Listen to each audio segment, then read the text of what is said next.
तंत्र साधना के माध्यम से आप अपने जीवन में हर तरह की ऊंचाइयां छू सकते हो। आपकी हर वो मनोकामना पूर्ण हो सकती है जो आपने सोची भी नहीं होगी।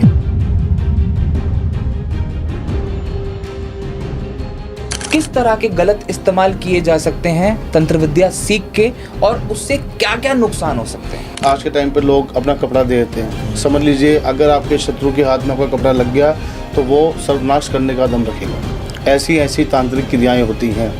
जैसे कि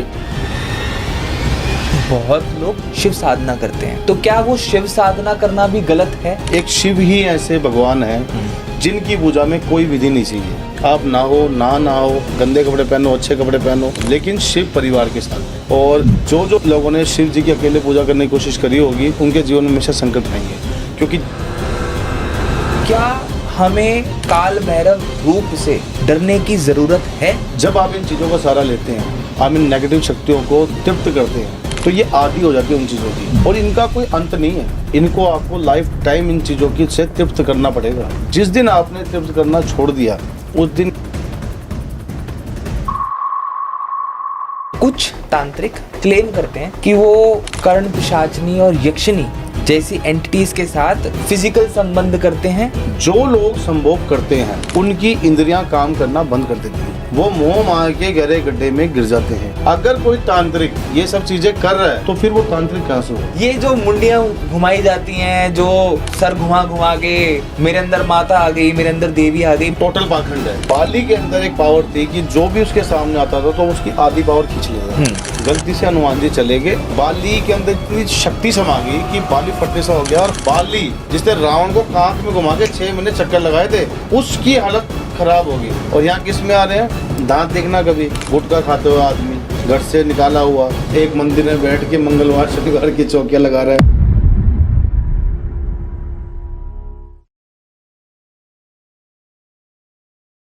नमस्कार Rahul ji, welcome to the misfit humans podcast. Rahul ji, आज का पॉडकास्ट लोगों की जागरूकता के लिए एक बहुत ही इम्पॉर्टेंट इंफॉर्मेशनल पॉडकास्ट होने वाला है, क्योंकि जब भी हम तंत्र की बात करते हैं तो इंसान के मन में डर की भावना उत्पन्न हो जाती है। जब भी हम तांत्रिक शब्द का इस्तेमाल करते हैं तो इंसान स्पष्ट रूप में कह देता है कि एस्ट्रोलॉजर तक तो ठीक था, मगर मैं तांत्रिक नहीं बाबा रे बाबा, मैं तांत्रिक के पास तो नहीं जाने वाला, क्योंकि ये कुछ ऐसी झाड़ फूक कर देगा जिससे हो सकता है कि मैं इसके वश में हो जाऊं, और ठीक कराने जाऊंगा, क्या पता मेरे साथ कुछ गलती ना हो जाए। तांत्रिक शब्द एक हवा बन गया है लोगों के मन में। मैं इसको एक इंडस्ट्री शब्द देना चाहूंगा यहाँ पे, कि ये जो इंडस्ट्री बन गई है जहां पे तंत्र के नाम पे व्यापार किया जा रहा है, जहां पे तंत्र के नाम पे इंसान को डर की भावना में उतारा जा रहा है। इंस्टाग्राम पे हम रील्स देखते हैं, वीडियोस देखते हैं, पॉडकास्ट देखते हैं, जहां पे लोग भी सामने से ऐसे सवाल पूछते हैं कि क्या किसी की मौत हो सकती है, क्या किसी को मारा जा सकता है। इस डर की भावना को कहीं ना कहीं खत्म तो करना पड़ेगा। कहीं ना कहीं तांत्रिक शब्द को, जो कि एक बहुत पवित्र शब्द है, एक बहुत ही पवित्र रूप है, उसके बारे में आज के पॉडकास्ट में हम समझने की कोशिश करेंगे। और बहुत सारी ऐसी जो भ्रांतियां हैं जो फैलाई जा रही हैं तंत्र के बारे में, उनके बारे में जानने की कोशिश करेंगे। धन्यवाद पॉडकास्ट में बुलाने के लिए। आज हम इन्हीं विषयों के ऊपर, सभी चीज़ों के ऊपर बात करेंगे। तंत्र के ऊपर, ज्योतिष के ऊपर, और तंत्र साधना में होने वाली इनका दुरुपयोग, इनकी सफलता के बारे में, इन सभी के ऊपर खुल के बात करेंगे। राहुल जी, सिंपली समझना चाहता हूँ बहुत ही साधारण रूप में कि तंत्र होता क्या है। ठीक है, पहले हम तंत्र शब्द को समझते हैं जी। तन मतलब शरीर, त्रा मतलब भव सागर से पार उतारने वाला, कल्याण करने वाला। तंत्र शब्द का अर्थ होता है कि इंसान, जब हमारे पहले ऋषि मुनि हुआ करते थे, अघोरी हुआ करते थे, तो वो तांत्रिक क्रियाएं सीखते थे। तांत्रिक क्रिया क्यों सीखते थे? ईश्वर से डायरेक्ट अपना कनेक्शन बनाने के लिए। जैसे हर एक चीज का अपनी एक सिस्टम बना हुआ है, ऐसे ही ईश्वर से जुड़ने के लिए तंत्र क्रिया का उपयोग किया जाता था, जिसको हम तांत्रिक बोलते हैं। जितने भी जो ओरिजिनल तांत्रिक हैं, जब उनको ईश्वर से जुड़ना होता है तो वो एकांत पकड़ लेते हैं। हमने कई बार देखा होगा हिमालय की चोटियों पे, कई बार किसी सेना के मूवमेंट पे हमने देखा कोई बाबा बर्फ में बैठे हुए हैं, वे कोई ज्ञानवास किसी ने देखा, वो चले गए। तो वो तंत्र क्रियाओं के माध्यम से ईश्वर से अपना कनेक्शन बनाने की वहाँ पर प्रयास करते हैं, उसको हम तंत्र क्रिया बोलते हैं। तंत्र विद्या से क्या बेनिफिट्स हो सकते हैं? देखिए, जैसे हम बात करें ज्योतिष की और तंत्र की, ज्योतिष एक दुआ है, अरदास है।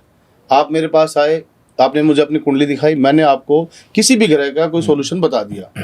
वो होगा नहीं होगा, वो मैंने बताया ना, वो एक अरदास है। जैसे डॉक्टर ले लीजिए, एक सिंपल डॉक्टर होता है MBBS, और एक होता है सर्जन। तांत्रिक लाइक अ सर्जन आपकी बीमारी को जड़ से खत्म करता है।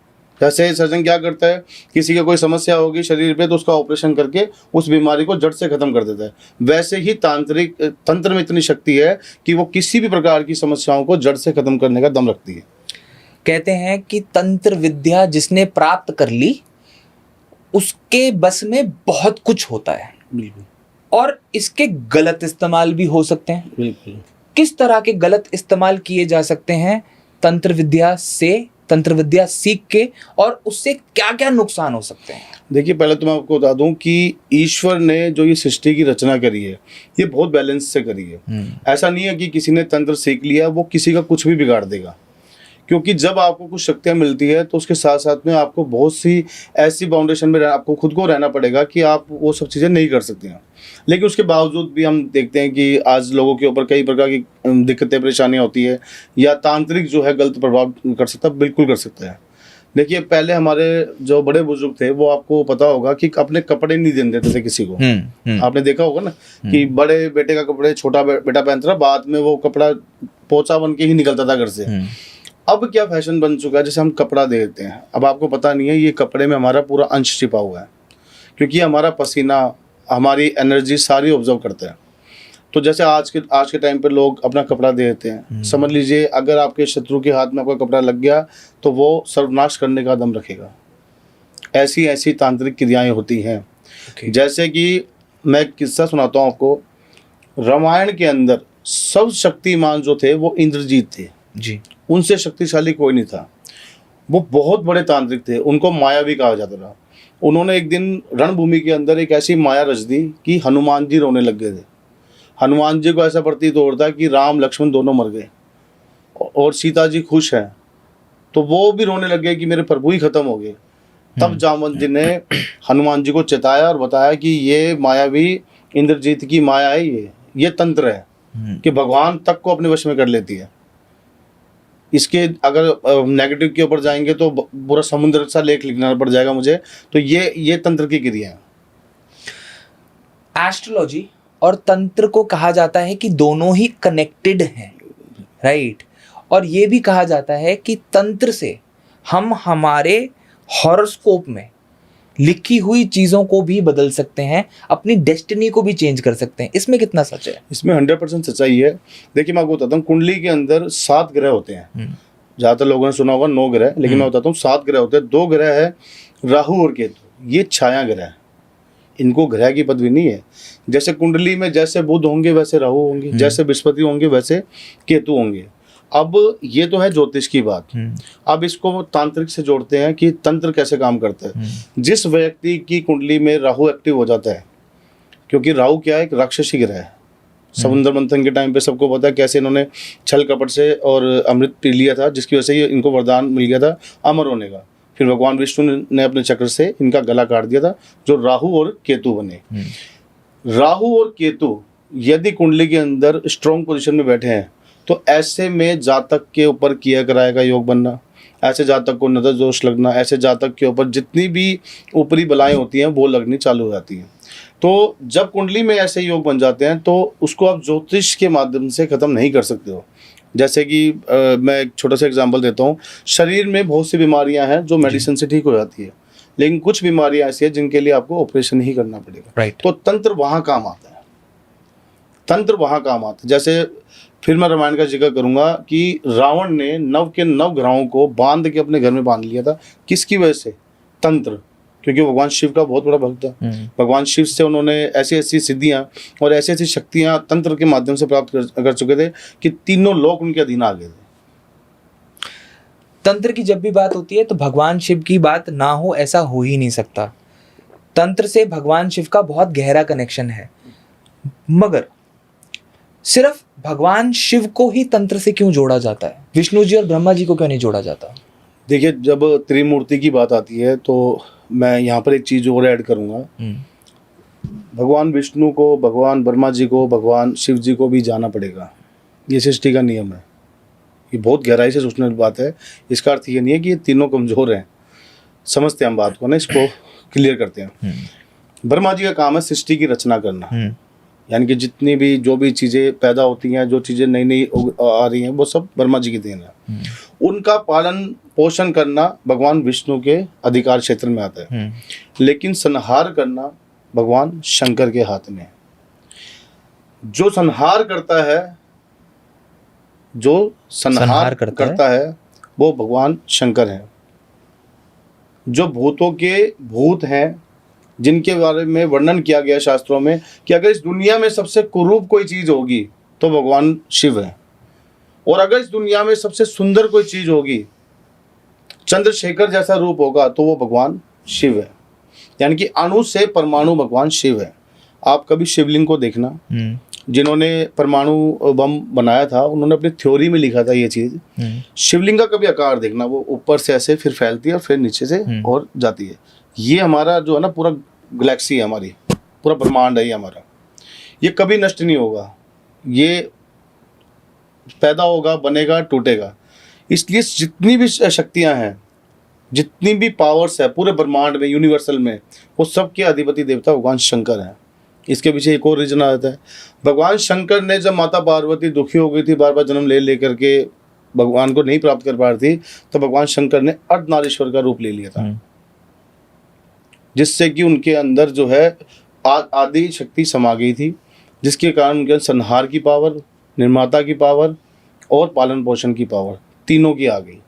जैसे विष्णु भगवान का मैंने बताया कि वो सिर्फ पालन पोषण कर सकते हैं, ब्रह्मा जी जो है वो सृष्टि को बना सकते हैं, लेकिन जब माता आदि शक्ति के साथ में भगवान शंकर का मिलन हुआ तो उनके अंदर एक ऐसी अद्भुत शक्ति आई कि जिससे कि वो तीनों चीज़ें खुद कर सकते हैं। आप देखिए, शास्त्र उठाइए, जितने भी राक्षस थे उनको वरदान देने का काम कौन करते थे? भगवान शंकर करते थे। तभी तो हम उनको भोलेनाथ कहते हैं कि जिसने जैसी भक्ति करी वैसा उनको फल मिला।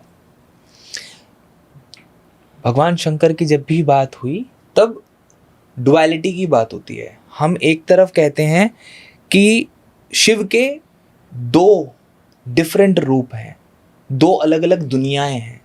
एक तरफ वो वैराग्य का जीवन जीते हैं जहाँ पे वो हमें शमशान में रहते हुए नजर आते हैं, दूसरी तरफ वो हमें गृहस्थ जीवन में भी रहते हुए नजर आते हैं। ऐसी डुअलिटी क्यों? मैं इसका ना आपको एक बड़ा रोमांचक किस्सा सुनाता हूँ हमारे दादाजी का। हम छोटे थे, जब हम ये सब चीज़ें सीख रहे थे, तो हमारे दादाजी ने हमसे एक क्वेश्चन किया था कि ऐसा कौन सा भगवान है कि यदि आपने कोई भी पूजा, मान लीजिए आप घर की ज्योति जला रहे हैं या आप बहुत बड़ा यज्ञ करवा रहे हैं, अगर आपने उनका नाम ले दिया पूजा में तो वो पूजा खंडित हो जाएगी, मतलब वो पूजा ही नहीं लगेगी, नेगेटिव हो जाएगी पूजा। भगवान शिव का पूजा में नाम, मैं नाम लिया शिव जी का, मैं आपको आगे बताऊंगा इसके बारे में।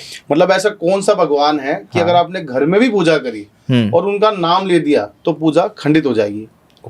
और अगर नाम नहीं लिया तो वो पूजा लगेगी भी नहीं। ये शास्त्र है, इनको बहुत ध्यान से सुनना पड़ता है, समझना पड़ता है। मतलब अगर आपने उनका नाम लिया तो पूजा खंडित होगी, और नाम नहीं लिया तो पूजा फिर भी खंडित होगी, नहीं लगेगी। तो जब हम छोटे थे तो नहीं समझ पाते थे, फिर हम जैसे दादाजी से पूछते थे, वो बताते थे कि भगवान जो शंकर है, भगवान जो शिव है, वो 2 रूप में विराजमान है। आप कभी भी शमशान घाट जाओगे तो आप देखोगे भगवान शिव का एक विकराल रूप होगा, बाल खुले हुए होंगे और बिल्कुल एक ऐसे अवस्था में अकेले होंगे शमशान के अंदर, वो जहाँ पर वो, जैसे हम बोलते हैं शव को हम शिव ही बोल देते हैं। तो यदि आप किसी भी पूजा के अंदर भगवान शिव का नाम लेते हो, ये मैं आपको बहुत शास्त्र विधि बात बता रहा हूँ, तो आपका वो पूजा खंडित हो जाती है, क्योंकि शिव अकेला शमशान में पाया जाता है। शिव परिवार के साथ में मंदिर में पाए जाते हैं। तो शिव का नाम अगर आपने पूजा में लिया तो आपकी पूजा शमशान में चली जाएगी, यानी कि भस्म हो जाएगी, खत्म हो जाएगी, नेगेटिविटी आ जाएगी। अगर आपने शिव का नाम जो है परिवार के साथ में, यानी कि माता पार्वती, कार्तिक जी, गणेश जी, नंदी जी, मनसा देवी, पूरे परिवार के साथ उनका नाम लिया, तभी आपकी पूजा स्वीकार होती है। जैसे आज इस दुनिया में सबसे बड़ा जो यज्ञ किया था वो प्रजापति दक्ष ने किया था। उसमें साक्षात विष्णु भगवान विराजमान थे, ब्रह्मा जी थे, इंद्रलोक थे, उनकी पूरा मंत्रिमंडल था। उसके बावजूद ये पूजा खंडित हुई। आप सबको पता है माता सती गई थी और वो सती हो गई थी वहां पर, और फिर विष्णु शंकर भगवान ने ऐसा तांडव मचाया कि प्रजापति दक्ष का गला ही काट दिया था। तो ये उनके जो दो रूप हैं, मतलब शिव जी के जो दो रूप हैं, उसकी कितनी, मतलब आपने इतनी सरल तरीके से चीज बताई कि duality is very important, right. वो गृहस्थ रूप में है तो वो सबके लिए है, वो सबके लिए और सबका उपकार भी करेंगे। बट जब वो वैराग्य रूप में है तो अगर तुमने अपनी पूजा में सिर्फ शिव का नाम लिया, तो आपकी पूजा खंडित भी होगी, क्योंकि आपकी पूजा जब आप शिव को पुकारते हो तो शिव है कौन आप समझिए। शिव, जब शिव जी का रिश्ता माता पार्वती जी के पिता के पास गया था तो चर्चा चली थी, अरे जो शमशान में वास करता है, जो राख ओढ़े रहता है, जिसके यहाँ ना खाने को कुछ ना पीने को कुछ, जो मतलब कई युग देखता नहीं है, बिल्कुल एक अघोरी की तरह, एक साधु की तरह, जिसके पास कोई फैसिलिटी नहीं है, तो वो शमशान की शिव की बात कर रहे हैं। लेकिन जब माता पार्वती उनके जीवन में आई तो भगवान शिव जो है संहार के से हट करके और वो कल्याण के देवता बने, जैसा कि मैंने अभी पहले बताया। राहुल जी, आज के समय में हम लोग रेगुलर बेसिस पे देखते हैं कि बहुत लोग शिव साधना करते हैं, तो क्या वो शिव साधना करना भी गलत है? अगर वो अपने शिव परिवार के साथ साधना कर रहे हैं तो बिल्कुल ठीक है। देखिए, मैं आपको एक बात बताता हूँ, एक शिव ही ऐसे भगवान हैं जिनकी पूजा में कोई विधि नहीं चाहिए। आप ना हो, गंदे कपड़े पहनो, अच्छे कपड़े पहनो, आप शिव मंदिर में चले जाओ, लेकिन शिव परिवार के साथ में। और जो लोगों ने शिव जी की अकेले पूजा करने की कोशिश करी होगी, आप देखना कभी उनके जीवन में हमेशा संकट रहेंगे। क्योंकि जितनी भी नेगेटिव एनर्जी है, जिन चीज़ को हम बात कर, जैसे भूत प्रेत, डांकनी शांकनी, ठीक है, अंतरिक्ष चंद्रले चुड़ैले ग्रह भूत पिशाच, सब शिव जी के अधीन है और ये शिव जी के साथ रहते हैं। तो वो सारी नेगेटिव एनर्जी वो ऑब्जर्व कर रहे हैं, बुला रहे हैं, अपने पास बुला रहे हैं। तो शिव जी की कभी पूजा करनी चाहिए तो परिवार के साथ करनी चाहिए। पता, आपने इतनी पावरफुल बात बोली है ना, कि मैं इतने लोगों को जानता हूं जो कहेंगे कि मैं तो शिव जी का बहुत बड़ा भक्त हूं, और वो शिव जी की बहुत भक्ति करते हैं, बहुत लीन है, मगर वो सिर्फ शिव की भक्ति करते हैं। आपने कहा कि शिव जी की भक्ति करनी है तो पूरे परिवार के साथ करनी है। देखिए, शिव जी ने तो खुद ने ही जब माता पार्वती को अर्धनारीश्वर अपने अंदर संभाल लिया, तो हम कौन होते हैं उनको अलग करने वाले, या उन शिव को? क्योंकि आप ये देखिए, जितनी भी पौराणिक कथाएं हैं, जितनी भी चीज़ें हुई हैं, उनको समझिए, वो यूं ही नहीं हुई है, वो आपको कहानियां बताने के लिए नहीं हुई है। उन सब चीज़ों के पीछे कोई ना कोई रीज़न है। कथाएं हैं जिनको समझना, सूझबूझ के समझना बहुत ज़्यादा जरूरी है। राहुल जी, शिव जी के एक रूप की बहुत ज़्यादा चर्चा होती है जब हम तंत्र से चीज़ों को जोड़ने की कोशिश करते हैं, काल भैरव रूप की। इनको लेके लोगों के मन में बहुत डर है। क्या हमें काल भैरव रूप से डरने की ज़रूरत है? काल भैरव, पहले तो मैं आपको क्लियर कर दूं कि काल भैरव के रूप से या उनकी पूजा करने से किसी भी प्रकार से भय की जरूरत नहीं है। काल भैरव शिव जी का ही एक उग्र रूप है, क्योंकि आप सबको पता है कि भगवान शंकर ने कभी भी अवतार नहीं लिया, ठीक है, क्योंकि जिसका संहार नहीं हो सकता ना, क्योंकि भगवान शिव ही एक ऐसे है जिनका कभी संहार नहीं हो सकता। उनकी कोई भी देही, या जैसे आपने कभी आप देखा होगा, वो अपनी जटाओं में से कुछ निकालते थे और एक उग्र रूप निकलता था, उसी एक रूप में से है काल भैरव। काल भैरव का मतलब समझते हैं, काल मतलब काल को भी अपना ग्रास बना लेने वाला। हम कहते हैं ना कि काल के आगे कोई किसी की नहीं चलती, लेकिन काल भैरव एक ऐसे शिव जी का रूप है जो काल को भी ग्रास बना लेते हैं, इतने शक्तिशाली हैं। यदि आप काल भैरव की पूजा करते हैं उनके मंदिर जाते हैं, जैसे कि कई लोग आपने देखा भी होगा कि उनको दारू चढ़ती है। दारू चढ़ने का अर्थ ये नहीं कि काल भैरव जो है वो दारू पीते हैं।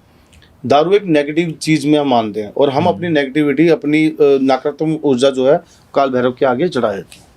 तो काल भैरव की पूजा जरूर करनी चाहिए और बिल्कुल नहीं डरना चाहिए। और कलयुग के अंदर देखिए, मैं आपको बताता हूँ, दुर्गा सप्तशती के अंदर एक अध्याय है कीलक स्तोत्रम। उसमें लिखा हुआ है कि भगवान शंकर ने और भगवती ने सभी तरह के मंत्रों को, सभी तरह की पूजाओं को किलित कर रखा है। सबसे बड़ा मंत्र कौन सा है? गायत्री मंत्र, वो भी किलित है, श्रापित है। जितने भी मंत्र हैं, क्योंकि भगवान को पता था कलयुग में ऐसे ऐसे लोग आएंगे जो धन के लिए या अपने हित के लिए लोगों का बुरा कर सकते हैं, और ये इतनी पावरफुल चीज़ें हैं कि इनके माध्यम से सृष्टि का संहार होना पक्का है। तब इन सब गुप्त चीज़ों को कीलित कर रखा है भगवान शंकर ने और माता पार्वती ने। दुर्गा सप्तशती में कीलक स्तोत्र में इसका जिक्र आता है। रही बात काल भैरव की, तो मैं खुद पर्सनली अपने पता नहीं कितने जजमानों को काल भैरव मंदिर भिजवाता हूँ जब उनके ऊपर किसी ग्रहों की क्रूर दृष्टि होती है। छोटी छोटी ऐसी रेमेडीज बताता हूँ कि जैसे कि किसी के मान लीजिए राहु खराब चल रहा है और राहु की महादशा चल रही है, उनके पास नहीं है अभी कुछ उपाय कराने का। मैं कहता हूँ आप कुछ मत करिए, आप देसी दारू ले लीजिए, काल भैरव के मंदिर जाइए और काल भैरव के चरणों में समर्पित कर दीजिए। आप देखेंगे ओम श्री काल भैरवाय नमः का जाप करिए हर रविवार, आपके जीवन में चमत्कार देखना। अगर राहु से रिलेटेड या केतु से रिलेटेड कोई दिक्कत है, आपके जीवन से वो समस्या खत्म हो जाएगी। क्या आप बता सकते हो कि काल भैरव जी से जुड़ी हुई विक्रांत काल भैरव तांत्रिक क्रिया के बारे में जब भी चर्चा होती है तो लोग क्यों डर जाते हैं? ये क्रिया क्या है और ये किस लिए होती है? देखिए, उज्जैन नगरी में विक्रांत भैरव सरकार का मंदिर है जो बिल्कुल शमशान घाट के अंदर है। विक्रांत भैरव सरकार जो है शुद्ध तांत्रिक क्रियाओं में आता है और बड़ी तांत्रिक क्रियाओं के अंदर, जिनमें अघोरी, साधु, वो लोग जिनके हम दर्शन भी नहीं कर सकते, जिनके हम दर्शन मात्र भी नहीं कर सकते, ऐसे ऐसे अघोरी, वो विक्रांत काल भैरव की पूजा करते हैं। विक्रांत काल भैरव गुप्त रहस्यों से भरी हुई एक दुनिया है, एक ऐसी तंत्र क्रिया जिसका आज तक कोई पार नहीं लगा पाया। उनको विक्रांत काल भैरव कहते हैं। क्योंकि मेरा उज्जैन जाना बहुत होता है, शिप्रा नदी के तट पे विक्रांत काल भैरव जी का जो है मंदिर है, और आप कभी वहाँ जब पूजा करोगे तो आप देखोगे दिन में बहुत कम पूजा होती है, रात में आक्रोश में आके आप जब आहुति भी लगाओगे तो आक्रोश में आकर के लगाओगे। आप जब पूजा ही करोगे ना तब भी आपको एहसास होगा कि आपके आसपास कुछ चीज़ें हैं, आपको महसूस होने लग जाएगा। तो वो विक्रांत बादशाह का। लेकिन मैं फिर कहूँगा कि इन चीज़ों से डरने की जरूरत नहीं है, ये हमारे कल्याण के लिए है। हाँ, अगर आप तंत्र क्रिया करवाते हो या वहाँ पर जाके करवाते हो या यहाँ पर करवाते हो किसी से, बस आपको ये देखना है कि आप किसकी गाइडेंस में करवा रहे हो, क्या उनको ये सब चीज़ों की नॉलेज है या नहीं है। डरना वहाँ पर है। राहुल जी, एक और चीज़ है, अभी आपने उज्जैन की बात करी, राइट? एक और विषय बहुत चर्चा में रहता है कि उज्जैन में भस्म आरती होती है जी। उस आरती में महाकाल जी का जो श्रृंगार होता है, वो श्रृंगार कहते हैं ताजे मुर्दे की राख से किया जाता है। क्या ये सच है? मैं हमेशा बोलता हूँ कि सच जब तक कपड़े पहनता है, झूठ पूरी दुनिया का चक्कर लगा के आ जाता है। मैं शायद 10 या 15 दिन में एक बार उज्जैन जरूर जाता हूँ। जब से उज्जैन में मंदिर है, जब से महाकालेश्वर वहाँ पर विराजमान है, तब से लेकर आज तक कभी भी भगवान शिव को किसी भी मुर्दे की राख से श्रृंगार नहीं किया गया। ये टोटली झूठी फेक बातें हैं जो पूरी दुनिया में सैर करके आ चुकी है। आप वहाँ के जो मुख्य पुजारी लोग हैं उनसे भी आप बात करोगे तो वो आपको बताएंगे। ये एक ऐसी चीज़ें हैं जो मनगढ़ंत लोगों ने कहानियाँ बनाई और लोगों ने उनको सच मान लिया। क्या किसी मुर्दे की राख से किसी का श्रृंगार हो सकता है? गाय के उपलों से और भी 100 प्रकार की सामग्रियों से भगवान शिव का, महाकाल का वहाँ पर श्रृंगार होता है। ये बिल्कुल सरासर झूठ बात है। मैं कई जगह इसका खंडित कर चुका हूँ ये चीज़। नहीं, बट बार बार इस चीज को सामने क्यों लाया जाता है? बार बार इस विषय में क्यों बात करी जाती है? इसके पीछे क्या एजेंडा है, क्या माइंडसेट है? क्यों इस तरीके से बार बार बोला जाता है कि तुम महाकालेश्वर जाओगे, महाकाल जी के मंदिर जाओगे, भस्म आरती अटेंड करोगे तो वहाँ पे जो श्रृंगार किया जाता है वो मुर्दों की राख से किया जाता है? इसके पीछे मिथ क्या है? मतलब ये क्यों बोला जाता है? देखिए, एक तो ज्ञान की कमी, नॉलेज ना होना, उज्जैन के बारे में ना जानना, ठीक है। दूसरा कि आप कुछ ऐसी बातें बोलिए जो जिसमें मसाला हो, तो वो सीधा हिट करती हैं कि वहाँ तो मुर्दे की राख से श्रृंगार होता है। लेकिन आपने कभी ऑफिशियल मंदिर की, जो मंदिर के पुजारी हैं या जो ट्रस्ट है मंदिर का, उनकी तरफ से आपने कभी नहीं सुना होगा ये बात कि मुर्दे की राख से श्रृंगार होता है। और ये कोई भी क्लियर कर सकता है वहाँ जा कर के, कभी नहीं हुआ है।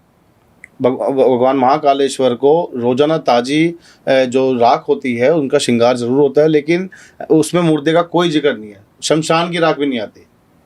वाह राहुल जी, जब भी हम तंत्र की बात करते हैं तब एक और विषय सामने आता है, वो है 10 महाविद्या का।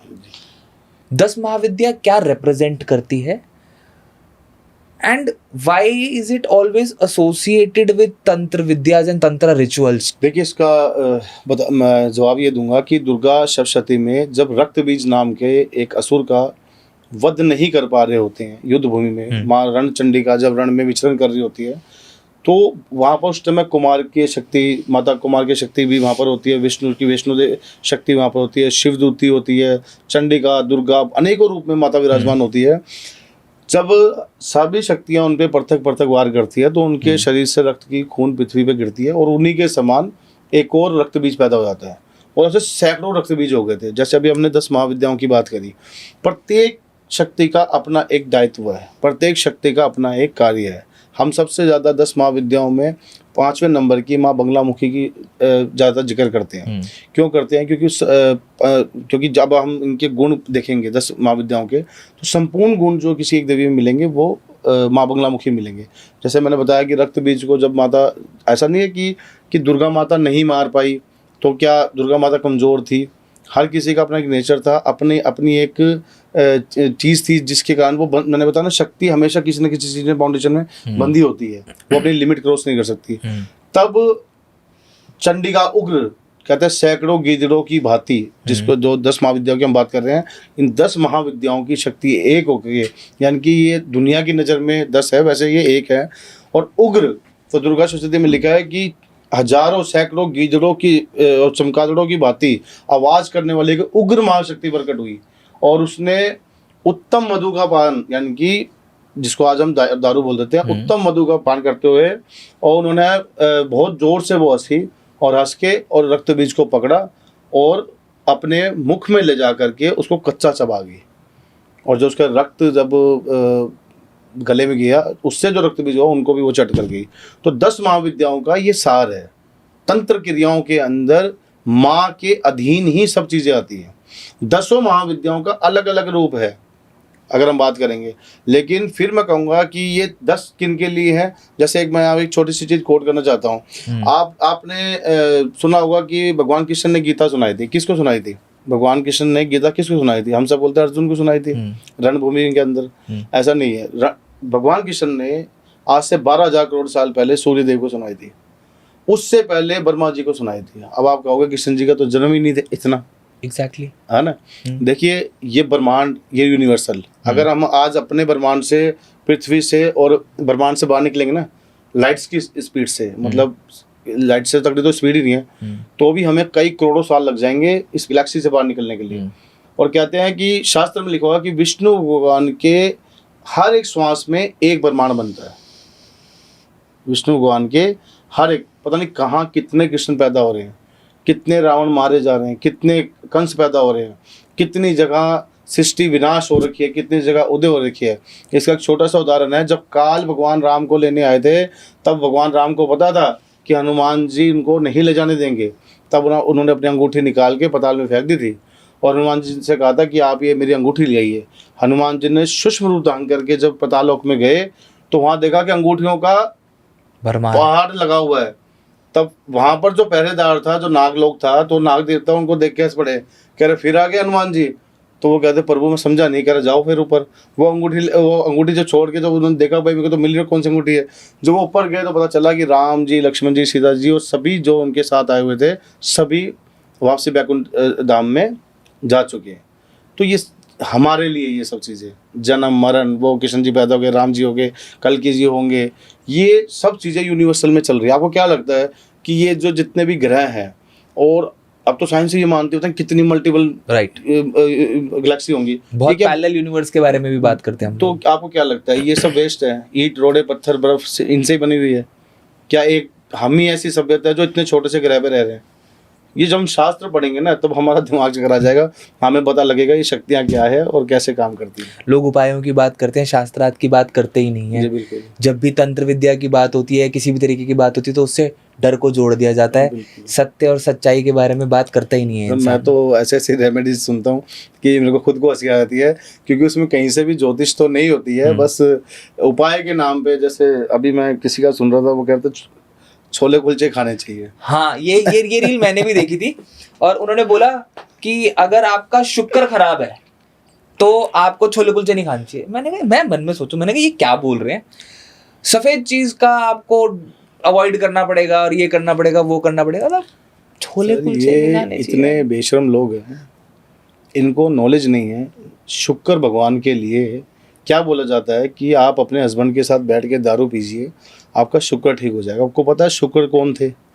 एक राक्षसी गुरु थे, मृत संजीवनी विद्या प्राप्त थी, यानी कि मरे हुए को जिंदा देते थे, वापसी जिंदा कर देते थे मरे हुए को। महर्षि भृगु ऋषि जो ब्रह्मा जी की सबसे बड़ी संतान थे, उनके पुत्र थे। महर्षि भृगु ऋषि कौन थे? कहते हैं एक बार बैकुंठ धाम में भगवान महर्षि भृगु ऋषि गए और भगवान विष्णु ने उनका आदर सत्कार नहीं किया, तो उन्होंने भगवान विष्णु की छाती पे लात मारी। तब माता लक्ष्मी ने कहा कि मैं भृगु जी आपको श्राप देती हूँ कि आज के बाद आपके कुल में किसी के पास नहीं आऊँगी, भूखे मरोगे। तब भृगु जी ने कहा कि मैं ऐसे ग्रंथ की स्थापना करके जाऊंगा कि माँ की लक्ष्मी तेरे को पैर रगड़ के आना पड़ेगा। तो उन्होंने ज्योतिष की स्थापना की थी, ज्योतिष बने थे। ऐसे मतलब आप भगवान को और शराब के साथ जोड़ रहे हो, छोले कुलचे के साथ जोड़ रहे हो, कुछ भी बोल रहे हो, मतलब जिसका कोई ना टांग ना सिर कुछ भी नहीं है, बस बोलते जाओ। नॉनवेज से भी जोड़ देते हैं आजकल तो। बिल्कुल, जबकि शुक्राचार्य का नॉनवेज से मतलब क्या है? शुक्र देखो, नव ग्रहों के अंदर दो ही गुरु हैं, बृहस्पति देव जिनको हम गुरु बोलते हैं, देव गुरु, और राक्षसों के गुरु शुक्राचार्य। और ये गुरु जो है ना, ये शुक्राचार्य जो है भगवान शिव के समान है, उनकी शक्ति को छोटा ना समझा जाए। शुक्र को तो आजकल शुक्र ग्रह को तो खिलौना बना दिया गया है। आप नॉनवेज, आप दारू पीजिए, शुक्रवार को दारू पीना चालू कर दीजिए, आप छोले कुलचे खाइए, आप फलाने चाहिए, मतलब इनका कहीं से ये कोई रेमेडीज नहीं है। अभी हमने माँ बगलामुखी की बात करी, और जब भी अगेन तंत्र की बात कर ही रहे हैं तो ऐसा नहीं हो सकता कि हम माँ कामाख्या देवी की बात ना करें। तंत्र में माँ कामाख्या देवी की क्या महत्व है, और कामाख्या मंदिर को लेके इतने सारे मिथ्स और मिस्ट्रीज क्यों हैं? मैं देखिए इसका देता हूँ। एक पुरुष और एक महिला है ना, आपको क्या लगता है कौन पावरफुल है? पुरुष और महिला के बीच में अगर हम डिफरेंस करें तो कौन पावरफुल है? अगर मैं बहुत ही बैलेंस्ड ओपिनियन में बोलूँ ना, तो मैं कहूँगा कि दोनों ही शक्तिशाली बहुत है। ठीक है, फिर मैं आपको एक और बताता हूँ। हाँ। जब एक औरत बच्चा पैदा करती है ना, हाँ। और 206 हड्डियों को अगर आप 3-4 बार तोड़ दोगे ना, इतना दर्द होता है। और ये एक साइंटिफिक बात बता रहा हूँ कि लड़का आधे घंटे में खत्म हो जाएगा, उस दर्द को सहन नहीं कर सकता। वो दर्द एक और सहन करती है और एक नई जिंदगी को अपने शरीर से निकालती है। तो आदमी तो कहीं हो नहीं सकता। और माता सती के प्रजनन अंग और गर्भाशय, दो चीज माँ कामाख्या के स्थान पे गिरे थे, यानी कि उसी नारी की सबसे ज्यादा शक्तिशाली चीजें माँ कामाख्या, जहाँ आज माता का मंदिर है, वहाँ पर प्रजनन अंग और गर्भाशय गिरे थे, जहाँ की जिनकी आज पूजा होती है। इसलिए तांत्रिक क्रियाओं के अंदर माँ कामाख्या का स्थान जो है वो नंबर 1 पे आता है, क्योंकि संसार की उत्पत्ति ही इन्हीं चीज़ों से होती है। जिन दो चीज़ों से संसार की उत्पत्ति होती है, वो दोनों चीज़ें जो हैं कामाख्या में गिरे हुए हैं। और इसके बारे में मिथ क्या है, जैसे मैंने अभी आपको बताया उज्जैन के बारे में कि महाकालेश्वर के मुर्दे की राख पड़ी। जो लोग कभी उज्जैन गए नहीं, जिन्होंने कभी महाकाल को जाना नहीं, पहचाना नहीं, जो काल भैरव को नहीं जानते, लोगों को ये नहीं पता कि उज्जैन में जाने के बाद करना क्या होता है, वो सीधे मंदिर चल जाते हैं महाकाल के। वो लोग फिर ऐसी बातें करते हैं। यही मिथ कामाख्या के बारे में चालू कर रखा है। कामाख्या के बारे में ऐसा है, वहाँ पर एक ऐसा गांव है जहाँ पर लड़के जाते हैं तो उनको गायब कर दिया जाता है। आप मान सकते हो कि आज 21वीं सदी में ये सब चीज़ें होती होंगी, सरकार चुप बैठी है। तो मिथ बहुत सारे हैं, लेकिन अगर हम शक्ति की बात करें और अगर हम कि माता के जो प्रजनन अंग और जो गर्भाशय गिरा था उसके कारण माँ कामाख्या जो है उत्पत्ति है तंत्र क्रियाओं की, ऊर्जा की। इस संसार में जितनी भी चीज़ें चल रही हैं ये ऊर्जा है, हर चीज़ ऊर्जा पे काम कर रही है, बिना ऊर्जा के थोड़ी ना। अगर हम आप बात कर रहे हैं लाइट लगी हुई, ये सब ऊर्जा ही तो है।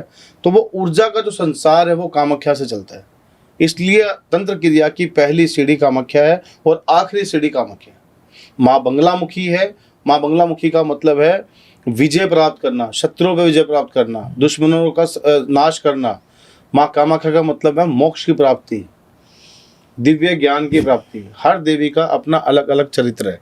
जैसे कि आपने महालक्ष्मी जी की आरती करी होगी कभी, तो महालक्ष्मी की आरती में घंटी नहीं बजती, बहुत शांत प्रिय देवी है। लेकिन उन्हीं महालक्ष्मी का एक रूप था कि महिषासुर का गला काट दिया उग्र रूप में।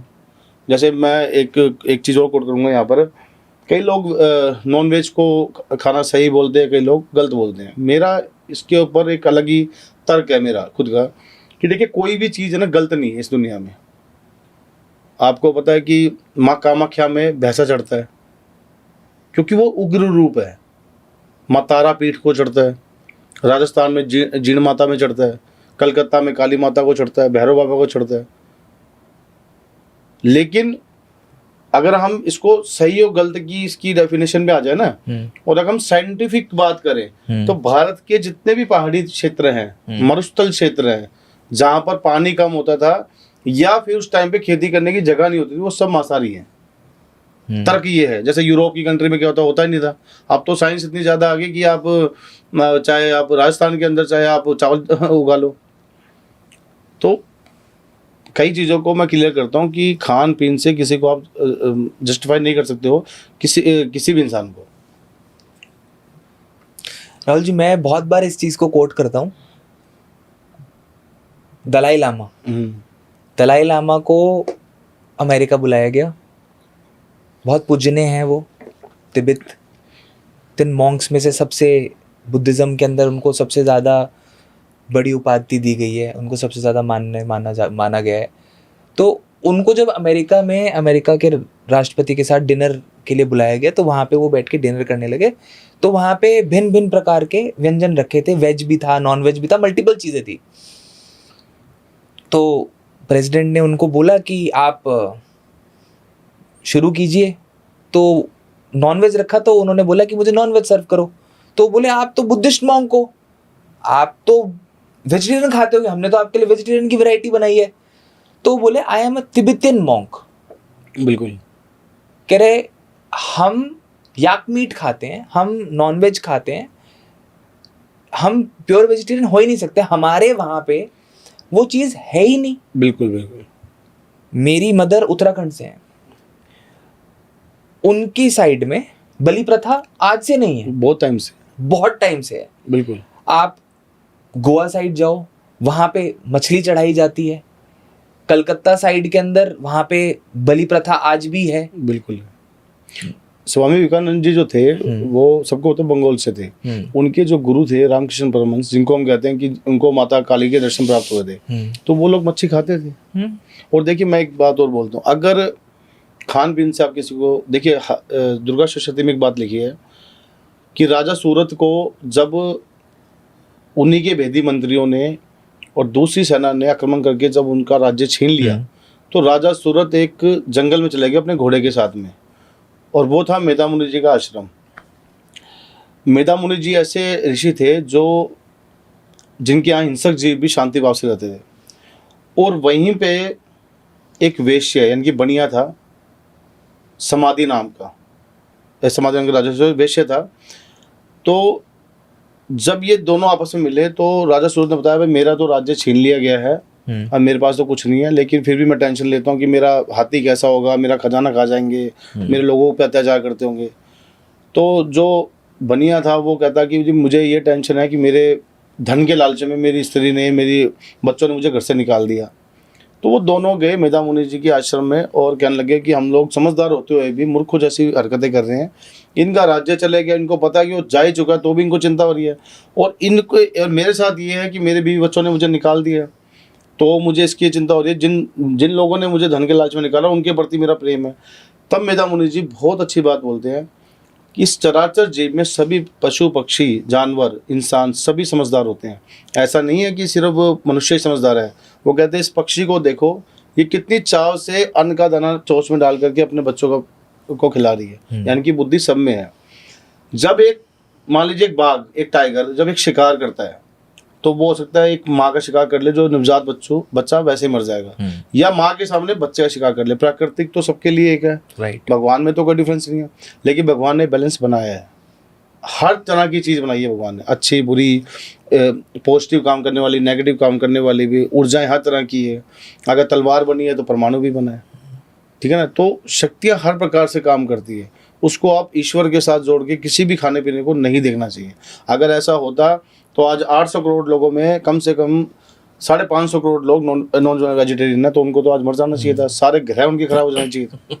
ये आपने बहुत ही पावरफुल बात बोल दी कि अगर खाने पीने से ही चीज़ें हो रही होती तो फिर चीज़ें बिल्कुल ही विपरीत ही होता, इस दुनिया में सब कुछ अलग ही हो रहा होता। देखिए लोगों ने ना अपने अनुसार चीज़ें बना ली है। जैसे मंगलवार का आपने सुना होगा कई लोग नहीं खाते। तो आपको क्या लगता है कि सृष्टि के कर्ता धर्ता भगवान हनुमान, जिनका अष्ट सिद्धि नौ निधि के दाता, वो क्या आपको इसलिए वॉच कर रहे हैं कि आप मंगलवार खा रहे हो नहीं खा रहे, और खा रहे हो तो दंड दे देंगे। और जबकि लोगों को पता नहीं है कि नॉनवेज जब आप खाते हो तो 3 दिन तक आपके शरीर में रहता है।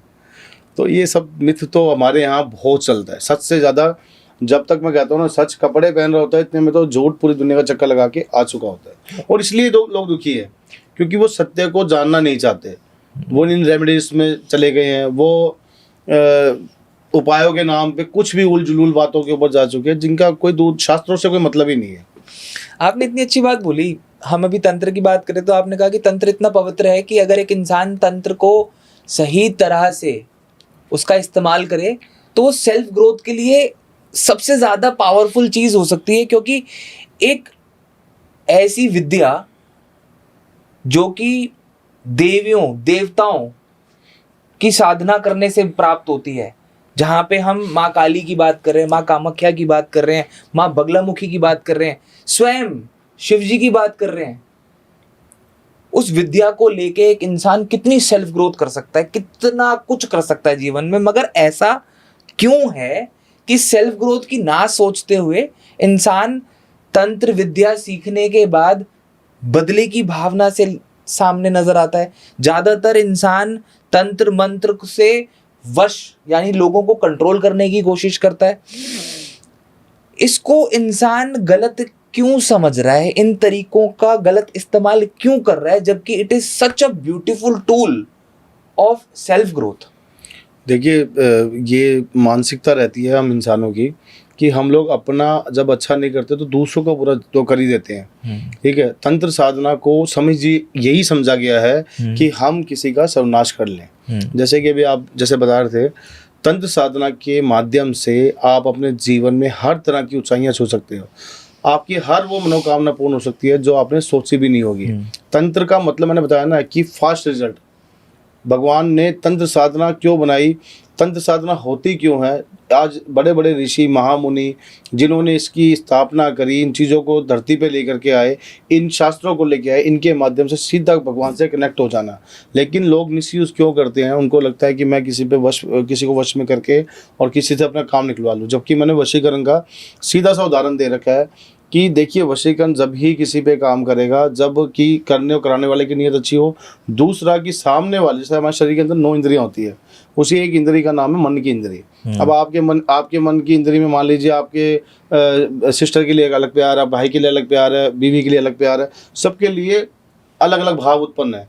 तो मान लीजिए कि आप कोई लड़की है जिसको आप चाहते थे और वो भी आपको चाहती थी, लेकिन किसी कारणवश आप दोनों का हो गया, अलग हो गए किसी भी कारण से, तो यहाँ पर ये क्रिया काम करेगी। ऐसा नहीं है रैंडमली आप किसी भी लड़की का आपने नाम लिया कि पंडित जी या दादा जी इस पे कर दो, बिना कनेक्शन के कोई काम नहीं करता। और जब हम लोग मिसयूज पे आ जाते हैं तो आप एक चीज़ ध्यान रखना, मैं आपको एक चीज़ बताता हूँ कि तंत्र क्रिया में लोग क्यों बर्बाद हो रहे हैं।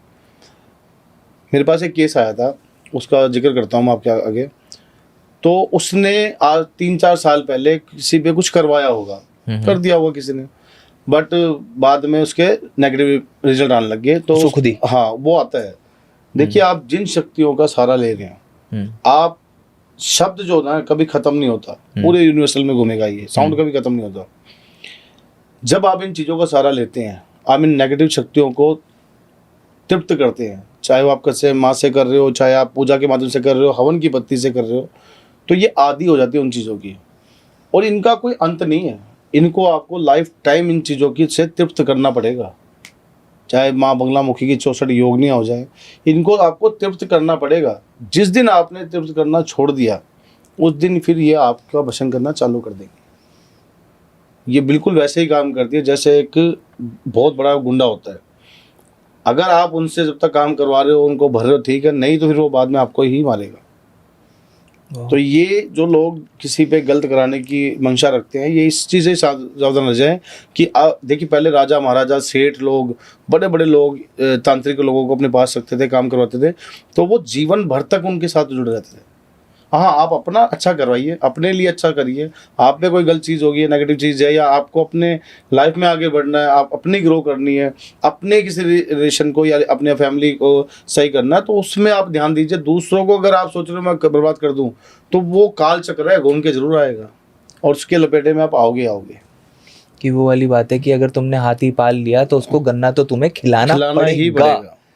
नहीं खिलाओगे तो वो तुम पे भी अटैक कर सकता है। मतलब नेगेटिविटी ऐसी है कि you have to feed constantly, आपको उसकी साधना करते रहनी पड़ेगी, आपको देते रहना पड़ेगा। मुझे आप बताइए ना, कौन तांत्रिक है कि जिसके पास कोई व्यक्ति आया और काम करवाया किसी को बर्बाद करने के लिए? देखिए जब आप अपना अच्छा करते हो, अपने आपके ऊपर कोई दिक्कत है या अपने ऊपर दिक्कत है, उसको खत्म करवाते हो, तब तो ये चीज़ें लागू नहीं होती।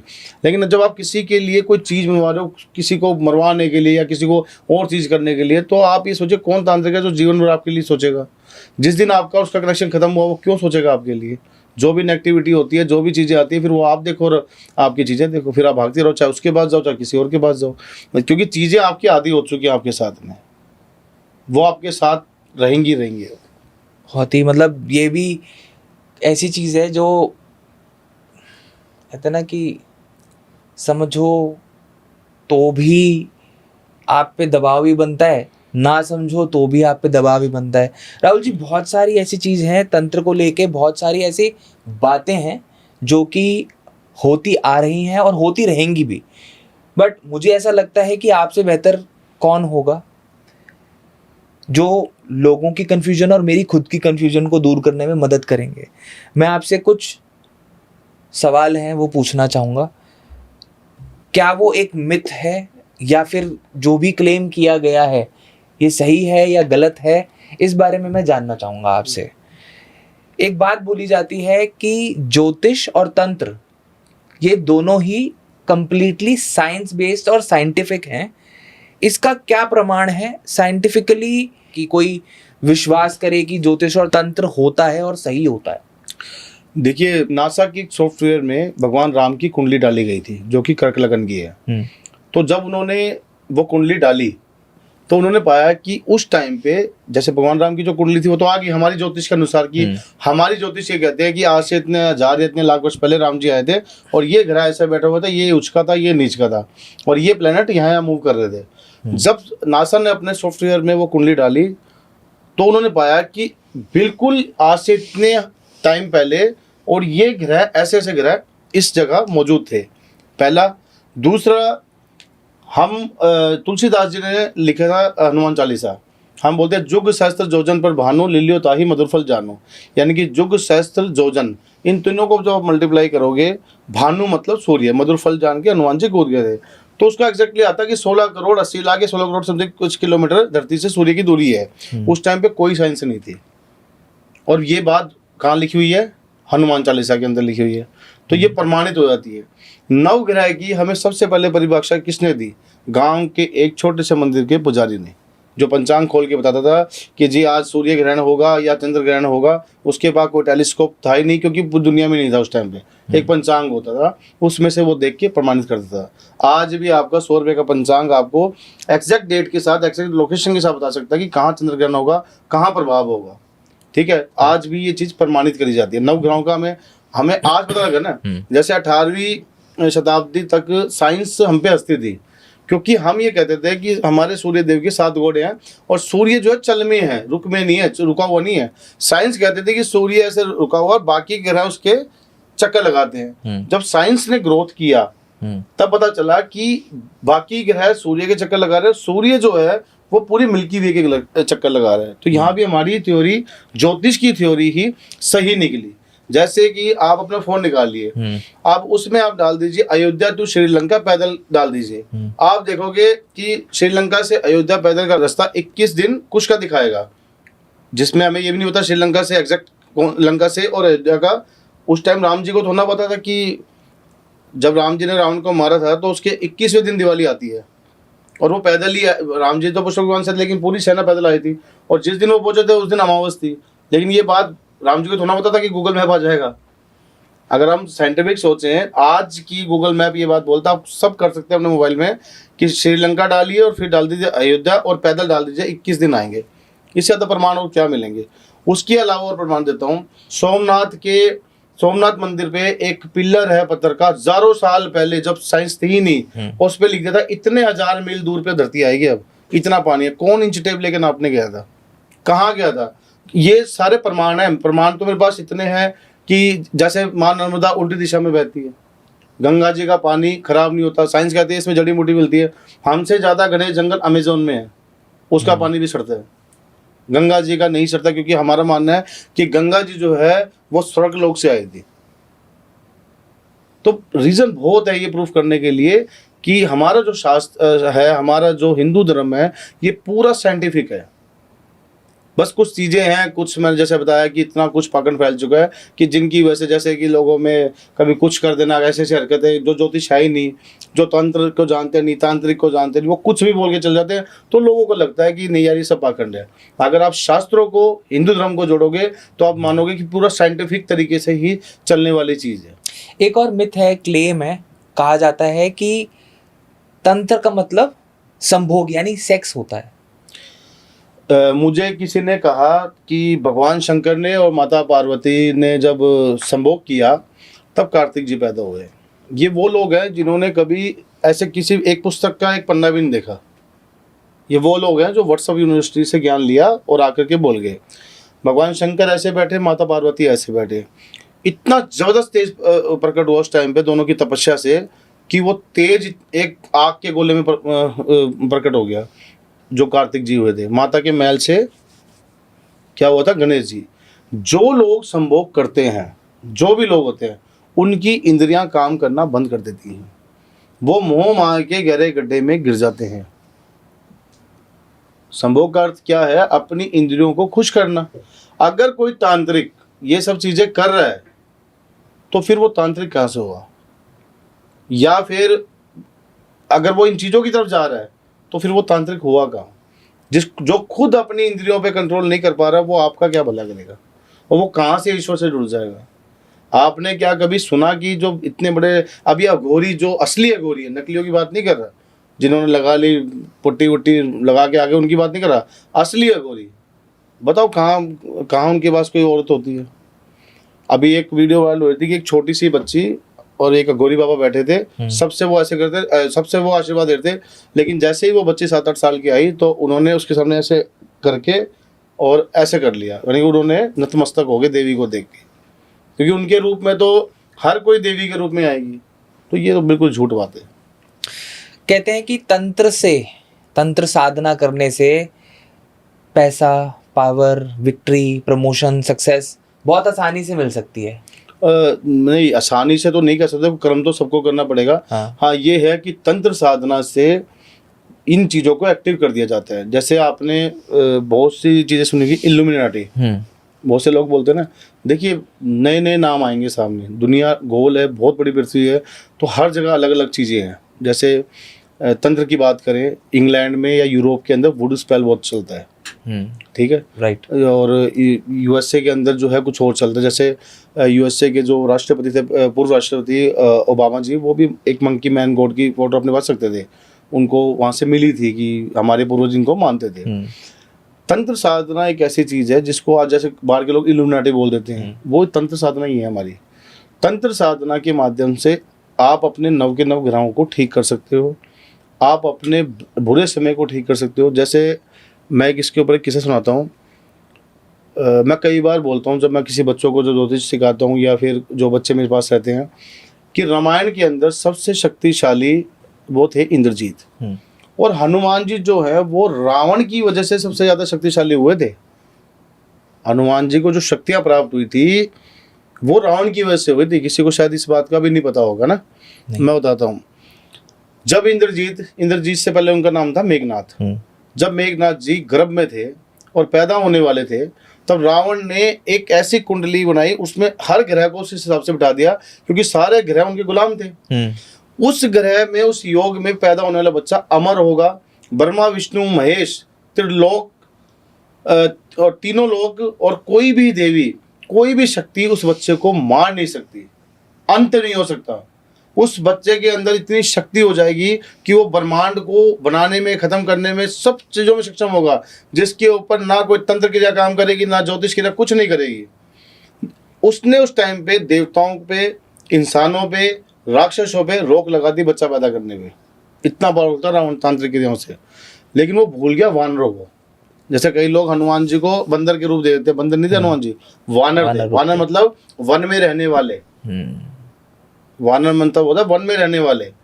वो भूल गए वानरों को, क्योंकि वानर क्या होता है, आधे इंसान आधे बंदर। और उस टाइम पे जब मेघनाथ होने वाला था, उससे 2 सेकंड पहले हनुमान जी हुए। जैसे ही मेघनाथ होने वाला था, शनि भगवान एक घर आगे चले गए, जिससे क्या हुआ, पावर तो दोनों में सेम थी, लेकिन मृत्यु अटल हो गई उनकी। एक शनि भगवान जो है एक घर 2 सेकंड में आगे चले गए। इसलिए रावण ने अपने पैर के नीचे शनि भगवान को उल्टा करके और पैर रख करके अपने आसन पे बैठते थे। कभी देखना आप कि रावण की कोई फोटो देखना कि शनि भगवान पैरों में और रावण उनके ऊपर पैर रख के बैठते थे। तो सब शक्तिमान किसने किया, मतलब तंत्र की शक्ति आप महसूस करिए क्या होगी कि उनकी वजह से हनुमान जी ऐसे योगों में पैदा हुए, ऐसे योग में पैदा हुआ कि जिसको ना कोई मार सकता है, ना कोई काट सकता है, ना। तभी तो हम कहते हैं हनुमान जी की आप पूजा करिए, हनुमान जी को चौदह चढ़ाइए, आपके ऊपर विघ्न बाधा खत्म हो जाएगी। कलयुग के अंदर गंगा जी और हनुमान जी प्रमुख है। तो ये तंत्र की शक्ति है। तो तंत्र से जो भी सिद्धियां इंसान प्राप्त करता है, उससे वो कुछ भी कर सकता है, कुछ भी कर सकता है। लेकिन जब आप बुराई पे जाओगे तो उसका अंत ईश्वर के पास है। रावण का भी हुआ था, वही बेटा भी मारा गया और पूरा कुल का सर्वनाश हो गया, उन शक्तियों का भी सर्वनाश हुआ। मतलब भ्रम के कार्य ना करके धर्म के कार्य करोगे तो तंत्र विद्या आपको सब कुछ दे सकती है। पर जहां आपने गलत कार्य करने शुरू कर दिए, वहां आपकी खुद की सिद्धियां, प्राप्त की हुई सिद्धियां भी आपको गड्ढे में गिरा सकती हैं। बिल्कुल गिराएंगे। वाह। कुछ तांत्रिक अघोरी क्लेम करते हैं कि वो कर्ण पिशाचनी और यक्षिनी जैसी एंटिटीज के साथ फिजिकल संबंध करते हैं, उनको बांध लेते हैं और उनकी ताकत और सिद्धियां, उनकी शक्तियां उनसे निकाल के अपने अंदर ले आते हैं। इसमें कितना सच है? आपने सुना होगा ना, हम बोलते हैं आत्मा सो परमात्मा, यानी कि आत्मा जो है वो परमात्मा समान हो जाती है शरीर से निकलने के बाद। पहली बात तो देखो, जो असली लोग हैं, असली अघोरी हैं, आपने कुंभ का मेला देखा होगा, हजारों लाखों करोड़ों अघोरी आते हैं असली वाले, जो जिसपे 70% तो ये सब नकली आ रहे होते हैं, जिनसे कमाया खाया नहीं जाता, बच्चे नहीं पाल सकते, वो बाबा बन जाते हैं। लेकिन जो असली है, ना तो वो आपको प्लेन में दिखेंगे, ना बस में दिखेंगे, ना ट्रेन में दिखेंगे, ना गाड़ी में, ना पैदल। कहाँ से आते हैं, शाही स्नान होने के बाद कहाँ चले जाते हैं, किसी को नहीं पता है ना। ऐसे ही ना तो कोई कर्ण पिशाचनी वगैरह चीज़ें अगर जिनके पास हैं, वो कभी अपने मुख से बोलेंगे कि हमारे पास हैं, बोलने मात्र से ख़त्म हो जाएगी ये चीज़।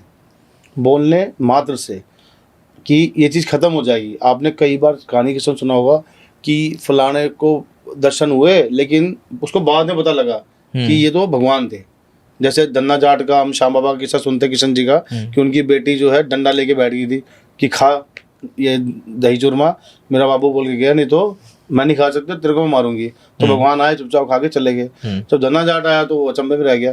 तो जिन लोगों के पास ये सिद्धियां हैं, वो पहली बात तो आपको मिलेंगे नहीं। मैं आपसे एक छोटा सा क्वेश्चन करता हूँ, बहुत सीरियसली है। सोचिए एक अघोरी है। अघोरी का मतलब कौन? जो अघोर साधना, जिसने सब कुछ मोह माया छोड़ दिया, बीवी बच्चे, जिसने अपना घर परिवार सब छोड़ के शिव की साधना में चला गया और उसका कनेक्शन हो चुका है कि वो कर्ण पिशाचनी यशनी सब चीज़ों को प्राप्त कर चुका है, वो शिव को प्राप्त कर चुका है। और वो किसके लिए आ रहा है? आपके लव मैरिज को सॉर्ट आउट करने के लिए। आप सोचिए रियलिटी हो सकता है कभी? क्या वो सही में अघोरी हो सकता है? क्या वो अघोरी है? और जो संभोग किसके साथ किया जाता है? शरीर के साथ, शरीर के साथ, शरीर के पार्ट्स हैं ये सारे। आत्मा, आपको क्या लगता है कि लड़की मरती है तो उसका क्या शरीर भी लड़की जैसा रहेगा? उसकी आत्मा भी सॉरी लड़की जैसी रहेगी? या कोई लड़का मर गया तो उसकी क्या आत्मा भी लड़की जैसी रहेगी? कहते तो आत्मा को कोई रूप नहीं होता। रूप नहीं होता, वो तो हवा है। आप कोई बॉलीवुड की फिल्म थोड़ा देख रहे हो कि वो सफेद साड़ी में ही घूमती रहेगी। आत्मा का कोई रूप नहीं है। वो चींटी की आत्मा भी ऐसे ही कर्ण पिशाचनी हो या कोई भी चीज हो, आप उनके साथ कैसे संभोग कर सकते हो? मैंने कहीं शास्त्रों में ना देखा, ना सुना, ना पढ़ा। ये वो लोग हैं जो ना शास्त्र जानते हैं, ना शास्त्रों को इन्होंने कभी खोल के पढ़ा है, और तंत्र से तो इनका दूर दूर से कोई नाता है ही नहीं। ये भी क्लेम किया जाता है कि जो तांत्रिक होता है वो मरे हुए यानी किसी मुर्दे को भी जिंदा कर सकता है। इसमें कितना सच है? जिन मरे हुए को इस पूरे ब्रह्मांड के अंदर को एक बार शरीर से प्राण निकलने के बाद में कोई वापसी नहीं डाल सकता है। सृष्टि का नियम सभी पे लागू है। आप तो हार्ड मास के पुतले हो। जो भी लोग ये बातें बोल के जा रहे हो, आपके खुद के एक ढंग से टक्कर लग जाए गाड़ी की तो आप अपनी हड्डी नहीं जोड़ सकते। आप मृत्यु, शरीर से आत्मा निकलने के बाद में, ये सरासर झूठ है। एक बार आत्मा निकल गई, खत्म। जैसे कई बार आपने सुना होगा कि जी यमराज गलती से ले गए थे और गलती से फिर वो डाल गए। ये सब क्या होता है? ये सब साइकोलॉजी है। हम यमराज बोल देते हैं। अंग्रेज जब मरता है और थोड़ी देर बाद उसको चेतना आती है तो वो कहता है जीसस था वहां पर, वाइट था सब कुछ, है ना, ऐसा कुछ बताता है। क्योंकि जो हमने सुनी, जो देखी, वो दिमाग में फीड कर ली। भगवान से गलती थोड़ा हो सकती है। एक बार आत्मा शरीर से निकली, कोई माया का लाल उसको जिंदा नहीं कर सकता। और अगर करता है तो मैं चैलेंज देता हूँ, मैं आता हूँ और यहीं किसी शमशान घाट में बैठ जाते हैं। बताओ कौन होगा जो जिसका कोई घर में कोई खत्म हो गया और वो जिंदा नहीं कराना चाहेगा? आप करो जिंदा। एक और क्लेम है कि तंत्र साधना जिसने करी होती है वो किसी का माइंड कंट्रोल कर सकता है। और ऐसा भी कहा जाता है कि किसी का प्यार उससे छूट गया हो, बिछड़ गया हो, या उसका प्यार खो दिया उसने, तो उसका खोया हुआ प्यार भी वापस लाया जा सकता है माइंड कंट्रोल की ही पावर से। हाँ, ये कहीं ना कहीं तक सच्चाई है, लिमिट की। जैसे माइंड कंट्रोल का मतलब शैतान मूवी वाली नहीं माइंड कंट्रोल कि आपने कह दिया सिलेंडर बैठ जा, आपने कह दिया बाप को मार दे, वो वाला माइंड कंट्रोल नहीं। देखिए, मैंने अभी थोड़ी देर पहले आपको बताया कि दोनों के बीच में कनेक्शन होना चाहिए, तब ये चीज जरूर काम करती है कि सामने वाले के मन की इंद्री में यदि आपके प्रति पहले प्यार था और अब किसी कारण से वो दूर हो गया है या हो गई है, तो उस चीज पे जरूर काम हो सकता है कि उसके मन में वो भाव खत्म होकर के और वही पहले वाला प्यार जागृत हो जाए। ये जरूर हो सकता है, लेकिन पूरा कंट्रोल ये नहीं हो सकता। मतलब आप किसी को कंट्रोल नहीं कर सकते, मतलब आप किसी को मजबूर नहीं कर सकते कि तू मेरे वश में आ जा और मैं तेरे को प्यार करता हूँ। कनेक्शन होना बहुत ज्यादा जरूरी है। देखो, अगर आप सोचिए, अगर हम ये सब चीजें कंट्रोल ही कर पाते तो फिर आज देश का कितना बड़ा उद्धार करते थे हम लोग। कुछ जगहों पे ये भी बोला गया है, एक ये भी बहुत भयंकर क्लेम है। मैंने अभी कुछ दिन एक रील देखी तो उसमें वो बोल रहे थे कि तुम लोग कुछ नहीं जानते, तुम्हें कुछ नहीं पता, तांत्रिक जो होता है उसको बलि देनी ही देनी पड़ती है, अगर वो बलि ना दे तो वो तांत्रिक नहीं। ऐ भी सच है? नहीं, ऐसा कुछ नहीं है कि आपको बलि देनी पड़ी। देखिए, बलि दो प्रकार से दी जाती है। एक तो बलि की जिसकी हम जिक्र कर रहे थे माँ कामाख्या वगैरह में, और असली बलि क्या है वो भी आप सुन लीजिए। असली बलि है, ये सब अपने जीव के लिए कई लोगों ने जब चालू कर दी स्वाद के लिए। राजस्थान के अंदर जब कोई बकरे की बलि दी जाती है तो उसके कान में छेद कर दिया जाता है और बाली बना दी जाती है। उसको बोलते हैं अमरा बकरा। अब उसका नाम अमरा मतलब अमर बकरा। अमरा बकरा को कोई भी नहीं काटता, कोई मारता नहीं है, वो जिस घर में चल जाता है वही उसको हरा चारा दे देते हैं। ये भी एक बलि का ही रूप है। कामाख्या में भी कबूतरों को माता के नाम से, बलि के नाम से आज़ाद करा दिया जाता है, तो ये भी एक बलि का रूप है। लेकिन ये कहीं मेंशन नहीं है। देखिए, आप तांत्रिक हो, आपको शक्तियों का सहारा है। अगर आप माँ बंगलामुखी की पूजा कर रहे हो तो कहाँ आपको जरूरत पड़ रही है बलि देने की? या आप किसी देवी की पूजा कर रहे हो, भगवान शिव से बड़े कौन है? अगर यदि आप उनकी पूजा, उनको कौन सी बलि चढ़ती है? बलि बहुत कम कंडीशंस आती है जहाँ पर इसकी जरूरत होती है, लेकिन कंपलसरी नहीं है। इसके बहुत से ऐसे रीजन है कि बलि की जगह आप बहुत कुछ कर सकते हो। सबसे बड़ी बलि जो है वो नारियल बलि है। नारियल बलि, हाँ जी, जिसे सबसे हम बड़ी। नारायण बलि भी बोलते हाँ, हैं। नारायण बलि भी बोलते हैं। नारियल की बलि से बड़ी, क्योंकि नारियल का जो जो आप देखोगे उसके 2 आँख, 1 नाक बताया गया है, तो वो एक इंसानी खोपड़ी के बराबर मानी गई है। आपने एक बात बोली थी, और इस पे काफ़ी सारे क्लेम्स भी हैं, इसको भी हम myth bust point of view से कंसिडर कर सकते हैं। आपने बोला कि एक इंसान को कभी भी अपने कपड़े दान नहीं करने हाँ चाहिए, जी। अपना कपड़ा किसी को नहीं देना जी, चाहिए। जी। अगर आपने किसी को कपड़ा दे दिया तो वो किसी भी तांत्रिक के माध्यम से आपके ऊपर किसी भी तरह की विद्या का इस्तेमाल कर सकता है। इसके साथ एक और बात भी बोली जाती है कि आपकी फोटो जो होती है या आपका नाम या आपकी कुंडली अगर किसी को पता है तो उसके माध्यम से भी वो आप पे काला जादू करा सकता है और आपकी लाइफ को डिस्ट्रॉय कर सकता है। इन दोनों चीजों में से कौन सी सच है और कौन सी झूठ है? कुंडली वाली तो झूठ है। कुंडली आप किसी को भी दिखा सकते हो, कुंडली के माध्यम से कभी भी किया करा है, नहीं होता। देखिए, मैं आपको एक छोटा सा एग्जांपल देता हूँ। आप अपने घर पे जाते हो, बेड पे सोते हो, बेड के 2 सिरे होते हैं, एक लेफ्ट और एक राइट। ऑब्वियसली हो सकता है आप लेफ्ट में सोते हो, आप मेरे कहने से आज जाके राइट में सोना, आपको नींद नहीं आएगी। ये मेरी गारंटी है। आप राइट में सो के देखना, आपको करीब 2-2.5 घंटे लग जाएंगे करवट बदलते बदलते, आपको नींद नहीं आएगी। सेम आपका बेड, आपका रूम, वही टेम्परेचर, वही मेहनत आप करके जा रहे हो, करके देखना। अगर आप सब सोते हो अपने स्थान पे सोते हो, लेफ्ट राइट जो भी हो सकता है, तो वहां पर आपकी एनर्जी बिखर जाती है। और वो एनर्जी में जब आप टच होते हो तो आपको तुरंत नींद आती है। आप 5 स्टार होटल में चल जाओ, आपको नींद नहीं आएगी, आप थके थके महसूस करोगे।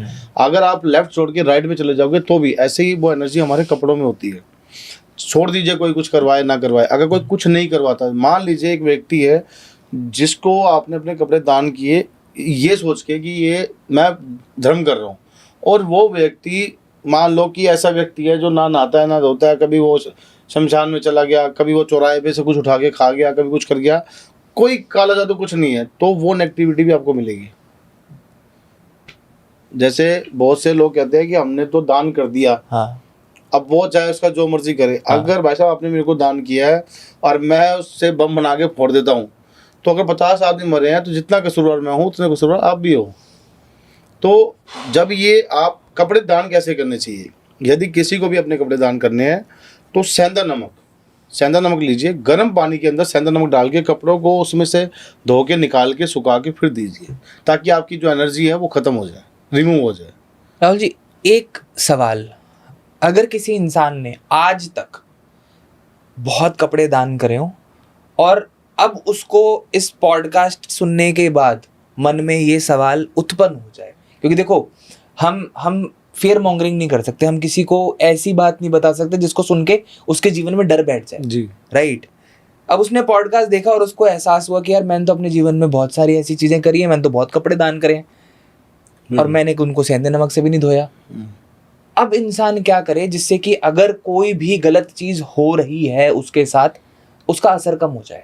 देखिए, अगर कोई व्यक्ति ने अपने कपड़े दान कर दिए हैं जाने अनजाने में और ये विधि इस्तेमाल नहीं करी है, तो उसको अपने ऊपर से नेगेटिविटी हटानी चाहिए। अगर तो सिर्फ उसके ऊपर नेगेटिविटी है तो 1 बाल्टी पानी में सेंधा नमक डाल करके शनिवार या मंगलवार के दिन संध्या के समय, जब दिन जा रहा हो रात आ रही हो, उसको स्नान करना चाहिए। अगर तो सिर्फ नेगेटिविटी तक की बात है तो वो खत्म हो जाएगी। यदि उसके कपड़े का मिसयूज हो चुका है, तंत्र क्रिया हो चुकी है, फिर तो उसका प्रॉपर उपाय होगा, फिर तो उसको इलाज ही करवाना पड़ेगा। मतलब दिस इज समथिंग जो कि बहुत डेंजरस हो सकता है एक इंसान की। लेकिन मैं इसके पीछे ना एक चीज बताता हूँ, जैसे किसी के बच्चा नहीं हो रहा, हाँ, अब समझिए दुनिया बहुत रहस्य अच्छा, ये भी कपड़े दान से जुड़ा हो सकता है? हाँ, मैं इसी के ऊपर आ रहा हूँ ना कि किसी के बच्चा नहीं हो रहा। अब सबसे ज्यादा पीड़ित बाप तो बहुत कम होता है, माँ होती है ना, क्योंकि हम जिस सोसाइटी से बिलोंग करते हैं, अभी हम इतने डेवलप नहीं हो पाए हैं, इतने ज़्यादा आगे नहीं बढ़ पाए हैं कि हम इन चीज़ों को एक्सेप्ट कर पाएँ।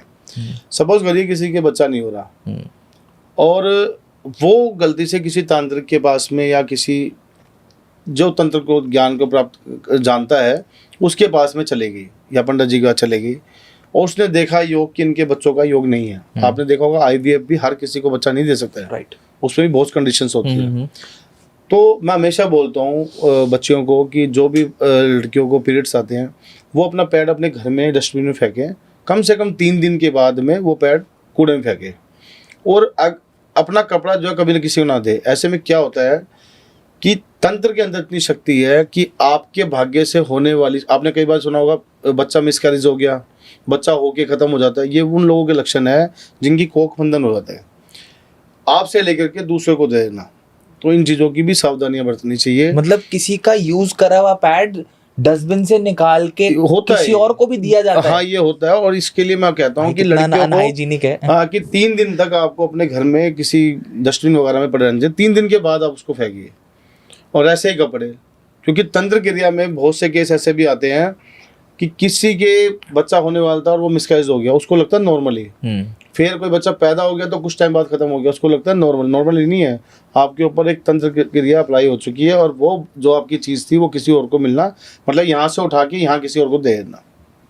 राहुल जी, ऐसा क्यों है आज के समय में कि black magic has become an industry और वो इंसान के मन में भय डालने का एक बहुत बड़ा माध्यम बन चुका है?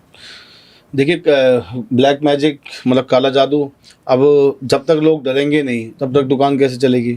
कुछ ऐसी बातें बताओ, चटपटी बातें जिनकी वजह से दुकान चले। काला जादू है क्या? देखिए आप इसको समझिए, हम रूप की बात करते हैं ना, तंत्र क्रियाओं के अंदर काला जादू का जो जिक्र है ये कुछ टाइम पहले आया है।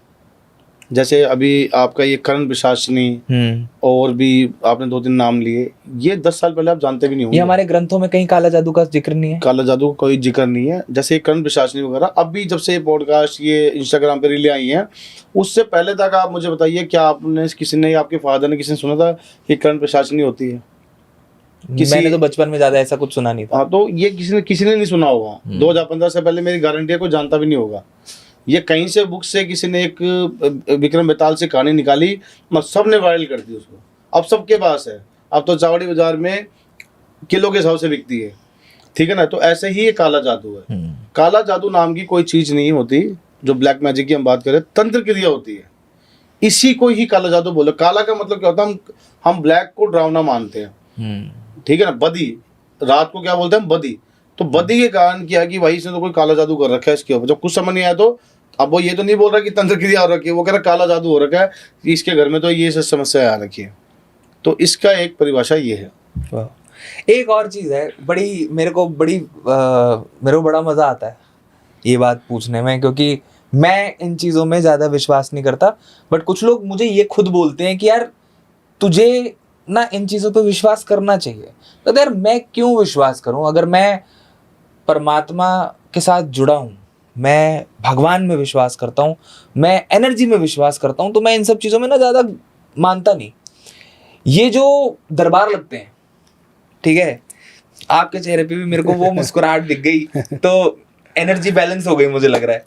ये जो मुंडियाँ घुमाई जाती हैं, जो सर घुमा घुमा के मेरे अंदर माता आ गई, मेरे अंदर देवी आ गई, मैं पर्सनली मानता हूँ कि देवी बहुत शक्तिशाली है। और ये क्या चल रहा है? मतलब क्या ये सच है? क्या एक इंसान के शरीर में देवी आ सकती है? कुछ समय पहले एक और भी चीज़ सामने आई थी, सुधा चंद्रन जी, राइट, उनके एक परफॉर्मेंस में बोला गया कि उनके अंदर भी देवी आ गई थी। क्या एक इंसान के शरीर में भगवान जैसी शक्ति आ सकती है? देखिए शास्त्र विधि बात करते हैं, जिन लोगों के ऊपर देवियां आती हैं या हनुमान जी आते हैं, मैं तो बड़ा हंसता हूँ, कार्टून लोग हैं ये, और टोटल पाखंड है, टोटल पाखंड। अब आते हैं हनुमान जी के ऊपर पहले, फिर माता के ऊपर आएंगे। बाली के अंदर एक पावर थी कि जो भी उसके सामने आता था तो उसकी आधी पावर खींच लेता था, राइट। गलती से हनुमान जी चले गए, हनुमान जी कहते सॉरी, उनके अंगूठे की परछाई मान लो, बाली के अंदर इतनी शक्ति समा गई कि बाली फटने सा हो गया और हाथ जोड़ने तक में भी उसको कष्ट हुआ था। ऐसे ऐसे ऐसे ऐसे, ऐसे हिल गया था वो हनुमान जी के आगे। तो हनुमान जी बिल्कुल साइड में हुए, क्योंकि जो पावर थी ना इतनी जबरदस्त थी कि बाली जिसने रावण को कांख में घुमा के 6 महीने चक्कर लगाए थे, उसकी हालत खराब हो गई। और यहाँ किस में आ रहे हैं? दांत देखना, कभी गुटखा खाते हुए आदमी, घर से निकाला हुआ, एक मंदिर में बैठ के मंगलवार शनिवार की चौकियां लगा रहा है। अच्छा हनुमान जी आ रहे हैं, मुंह फुला रहा है। ये गुटके वाला पता है बहुत फनी था। वो बोलो जुबा केसरी, बोलो जुबा केसरी है ना। तो वो अच्छा मुंह फुला रहा है, अरे हनुमान जी बंदर नहीं थे भाई, अब उसको बेचारे को क्या पता, 5वीं फेल है वो स्कूल भी नहीं गया। अगर वो स्कूल जाता तो कुछ पढ़ता कि हनुमान जी बंदर नहीं थे, वानर थे, वानर। वानर और बंदर में उतना ही अंतर है जितना कि बंदर और इंसान में अंतर है। नहीं, ये तो साइंस भी मानती है हाँ। कि ह्यूमन एवोल्यूशन जो हुआ है वो पहले वानर यानी होमोसेपियन से ही हम लोग आगे बढ़ते ह्यूमन रूप में आए, डेवलप हुए हैं। तो ये तो उनका रहा। अब माता की बात कर लेते हैं सीरियसली। दुर्गा सप्तशती में, क्योंकि मैं दुर्गा सप्तशती उपासक हूँ तो मैं दुर्गा सप्तशती का ज्यादा मैं देता हूँ उदाहरण। दुर्गा सप्तशती में जब शुंभ निशुंभ नाम के महादेवते हैं, इंद्र और समस्त देवताओं को, जिनमें कौन, वायु देवता, इंद्र देवता, यम देवता, कुबेर देवता, समस्त देवता, अग्नि देवता, सबको स्वर्ग से निकाल के बाहर फेंक दिया। तब समस्त देवताओं ने शब्दों को पकड़ना, इंसान ने नहीं, समस्त देवताओं ने 11,000 वर्षों तक माता की पूजा की थी। तब गंगा जी में स्नान करने के लिए माता पार्वती आई थी।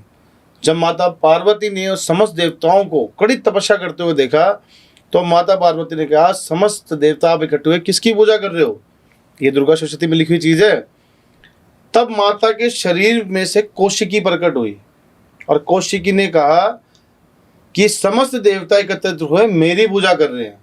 जब माता के शरीर में से कौशिकी का प्रादुर्भाव हुआ यानी कि निकली, तब माता का रंग काले रंग का पड़ गया। तो वो हिमालय पर रहने वाली कालका जी के नाम से प्रसिद्ध हुई, जो आज भी कालका जी मंदिर है। और माता ने इंद्रदेव को कुछ सेकंड के दर्शन देख के अंतर ध्यान हो गई देवताओं को। और यहाँ माता किस में आ रही है? एक औरत, उसका बैकग्राउंड चेक करना एक बारी, लड़ाई झगड़ों से भरा हुआ। कई तो डिवोर्सी हैं जिनको मैं पर्सनली जानता हूँ, जिनके अंदर माता आती है। कईयों के उनके पड़ोसी को उससे हालात पूछना कि कैसी माता है। अब बात करते हैं उनकी, जिनकी आपने बताया कि जो सेलिब्रिटी है। आप कभी ड्राइव करना और उसमें जोशीले गाने लगा लेना, आपका मन करेगा भी मैं भी पेशेंट निकाल लूँ, फायर मार दूँ। सैड सॉन्ग सुनना, आपको चाहे आपकी लाइफ अच्छी चल रही है, आपको लगेगा दुख है, कुछ फीलिंग्स बाहर आ जाएंगी, ठीक है। आप नॉर्मल वैसे कोई गाने सुनना तो वैसा मूड बन जाता है। जिस माहौल में हम होते हैं, जिस एटमॉस्फेयर में होते हैं, बहुत ज़्यादा भक्ति भाव के कारण हमें ऐसा प्रतीत होने लग जाता है कि सर कुछ हो गया है। आप एनर्जी फील करना शुरू कर देते हैं। कुछ होता नहीं है, कोई ऐसी माता या कुछ नहीं आती। पहली बात तो मैं तो जागरणों को ही गलत मानता हूँ। मैं तो कहता हूँ जागरण होना सबसे बड़ा गुनाह है। जागरण जो है ये हमारे शास्त्र विरोधी चीज़ है ये। लेकिन हम इस टॉपिक पे इसलिए जानना चाहते हैं कि ये फिर दूसरी लाइन में चल जाएगी ये चीज़। अगर कोई मुझसे तर्क करे जागरण का, तो ये बिल्कुल गलत है। नहीं होते थे हमारे यहाँ रात जगाई जाती थी पितरों की, भगवानों की, देवी देवताओं की, तो उसमें साउंड नहीं होता था क्योंकि रात को प्राकृतिक सो जाती है। 5 बजे के बाद हमारे बड़े बुजुर्गों ने कहा था ना नदी पे जाओ ना पेड़ों को छुओ, क्योंकि ये सो गए हैं। और जब आप हाईली साउंड पे जब आप चलाते हो तो आप प्रकृति को डिस्टर्ब करते हो। कोई भगवान खुश नहीं होता आपसे। भगवान खुश जब होता है जब आप अपने पितरों के लिए रात जगाओगे, जब आप अपने देवी देवताओं के लिए, अपनी माँ के लिए, अपने भाई बंधुओं के, अपने परिवार के साथ बैठ के, ना कि हुड़दंग मचा करके। तो जब ये हुड़दंग मचते हैं ना हाईली लाउड स्पीकर में, तब हमें ऐसा लगता है जैसे कोई हमारे अंदर आ गया। कोई माता नहीं आती। हमारा शरीर, अगर मैं ऊपर से ये लेयर्स निकाल दूँ ना आपकी या एक इस दुनिया में सबसे सुंदर लड़की की, तो आप उस लड़की की तरफ 2 सेकंड से ज़्यादा नहीं देख पाओगे। उस लड़की के अंदर बहता खून, पीप, जानते हो, पस, जिसके अंदर इतनी गंदी स्मेल होती है, वो ऐसा चरित्र होगा। जब किसी का एक्सीडेंट होता है ना, तो आप देखिए हड्डी, किसी की देखिए हड्डी टूटे, वो देख नहीं पाएंगे हम, इतना कुरूप रूप है हमारा। और ताकत की बात करें तो हमारा शरीर जो है एक लिमिट से तक खून बर्दाश्त नहीं कर सकता। ब्लॉकेज जो होते तो हार्ट अटैक आया था हमें। और हम किन की बात कर रहे हैं? जिन्होंने सूर्य देव को अपने मुख में डाल लिया, धरती से लाखों करोड़ों गुना बड़ा, जो ब्रह्मांड के रचयिता हैं, जो संहार करने वाली देवियां, उनके ऊपर। ये सब झूठ है, पाखंड है। बहुत बहुत डीप बात बोली आपने। बट यहीं पे अगेन हम देवताओं की बात करते हैं, हम देवियों की बात करते हैं, हम पहाड़ों की भी बात करते हैं। हम हमेशा बोलते हैं कि पहाड़ों में हर जो गांव है, जो जगहें हैं, उनके अपने अपने देवते होते हैं, राइट, और देवियां होती हैं, और डोलियां उठती हैं और कहते हैं डोलियां नाचती हैं। देवता आते हैं, उसके पीछे का सच क्या है? देखिए, मैं किसी के रिलीजन पे तो नहीं बोलूँगा, किसी की भावना आहत नहीं करूँगा, लेकिन मैं यहाँ पर एक बात जरूर कहना चाहूँगा। देखिए, ज़माना चेंज हो चुका है ना, सोशल मीडिया का ज़माना आ चुका है। अगर आप रियलिटी मुझसे ये पूछो कि ईश्वर क्या है, भगवान क्या है और लोग क्यों परेशान हैं और लोग दुखी क्यों हो रहे हैं, तो मैं ये बताऊंगा कि लोगों ने अपने देवी देवताओं को, अपने पितृ देवी देवताओं को छोड़ दिया है। मैं एक जयपुर के एक टीचर हैं, वो वीडियो बनाते हैं, उनकी मुझे वीडियो बड़ी अच्छी लगी। उनकी वीडियो में मुझे सबसे अच्छा क्या लगा कि उन्होंने बताया कि हमने वैष्णो देवी को कब पाया, जब एक सरदार जी भजन करते हुए आगे जा रहे हैं, पीछे 10-15 बंदे जय माता दी कहते जा रहे हैं, तब वैष्णो देवी फेमस हुई। शिरडी के साईं बाबा कब आए, जब एक मूवी आई उसमें भजन आया। हमेशा हमें अपने कुल देवी देवताओं को, पितृ देवी देवताओं को प्राथमिकता देनी चाहिए, उन्हीं की पूजा करनी चाहिए। वही आपको सभी संकटों से निकालेंगे, वही आपके संकटों का हरण करेंगे। जितने भी लोग जो गलत डायरेक्शन में जाते हैं, दूर दूर के भगवानों को, देखिए ये आम इंसानों के लिए बनी नहीं है चीज़ें। जैसे अब अभी हम बंगलामुखी की बात कर रहे थे, माँ कामाख्या की बात कर रहे थे, ये आम इंसानों के लिए मंदिर नहीं है। जो भीड़ लगा दी है आज, इतने मंदिरों में जा जाके भीड़ लगा रहे हैं, काल भैरव के जा रहे हैं, उनको पता ही नहीं है काल भैरव तुम्हारे लिए नहीं है, आम आदमी के लिए, आपके ग्राम देवता है, आपके कुल देवी देवता है, आपके पितृ देवता है, सर्वप्रथम पितृ देवी देवता। अगर आपके पितृ ही नाराज हो गए, आप किसी को भी मना लेना, आपके जीवन में संकट ही संकट रहेंगे। मैं अभी पिछले साल ना, एक हमारे यहीं पे पास में मंदिर है, आश्रम है छोटा सा, तो मैं वहाँ आश्रम के जो पुजारी हैं, मैं उनके साथ बैठा था। तो उनके साथ बैठ के ना, मैं ऐसे ही, मेरे को बड़ा अच्छा लगता है उनके साथ बैठना, बहुत पॉजिटिव एनर्जी है उनके अंदर, और मैं उनको बहुत एडमायर करता हूँ, पर्सनली एडमायर करता हूँ। क्यों? क्योंकि जब भी मैं उनके पास बैठता हूँ ना, कुछ नई चीज़ सीखने को मिलती है, कुछ नई चीज़ समझने को मिलती है। हमारे घर के पास एक मंदिर हुआ करता था, और वो कई सालों, मतलब आप ये लगाओ कि वो कम से कम 400-500 साल पुराना मंदिर है, और उस मंदिर, कहते हैं कि उस मंदिर में बहुत शक्ति है। तो जब मैं उनके पास बैठा तो उन्होंने मुझे एक बड़ी अच्छी बात बोली। उन्होंने मुझे बोला कि तुझे एक बात पता है? मैंने कहा हाँ जी, पंडित जी बताओ क्या बात है।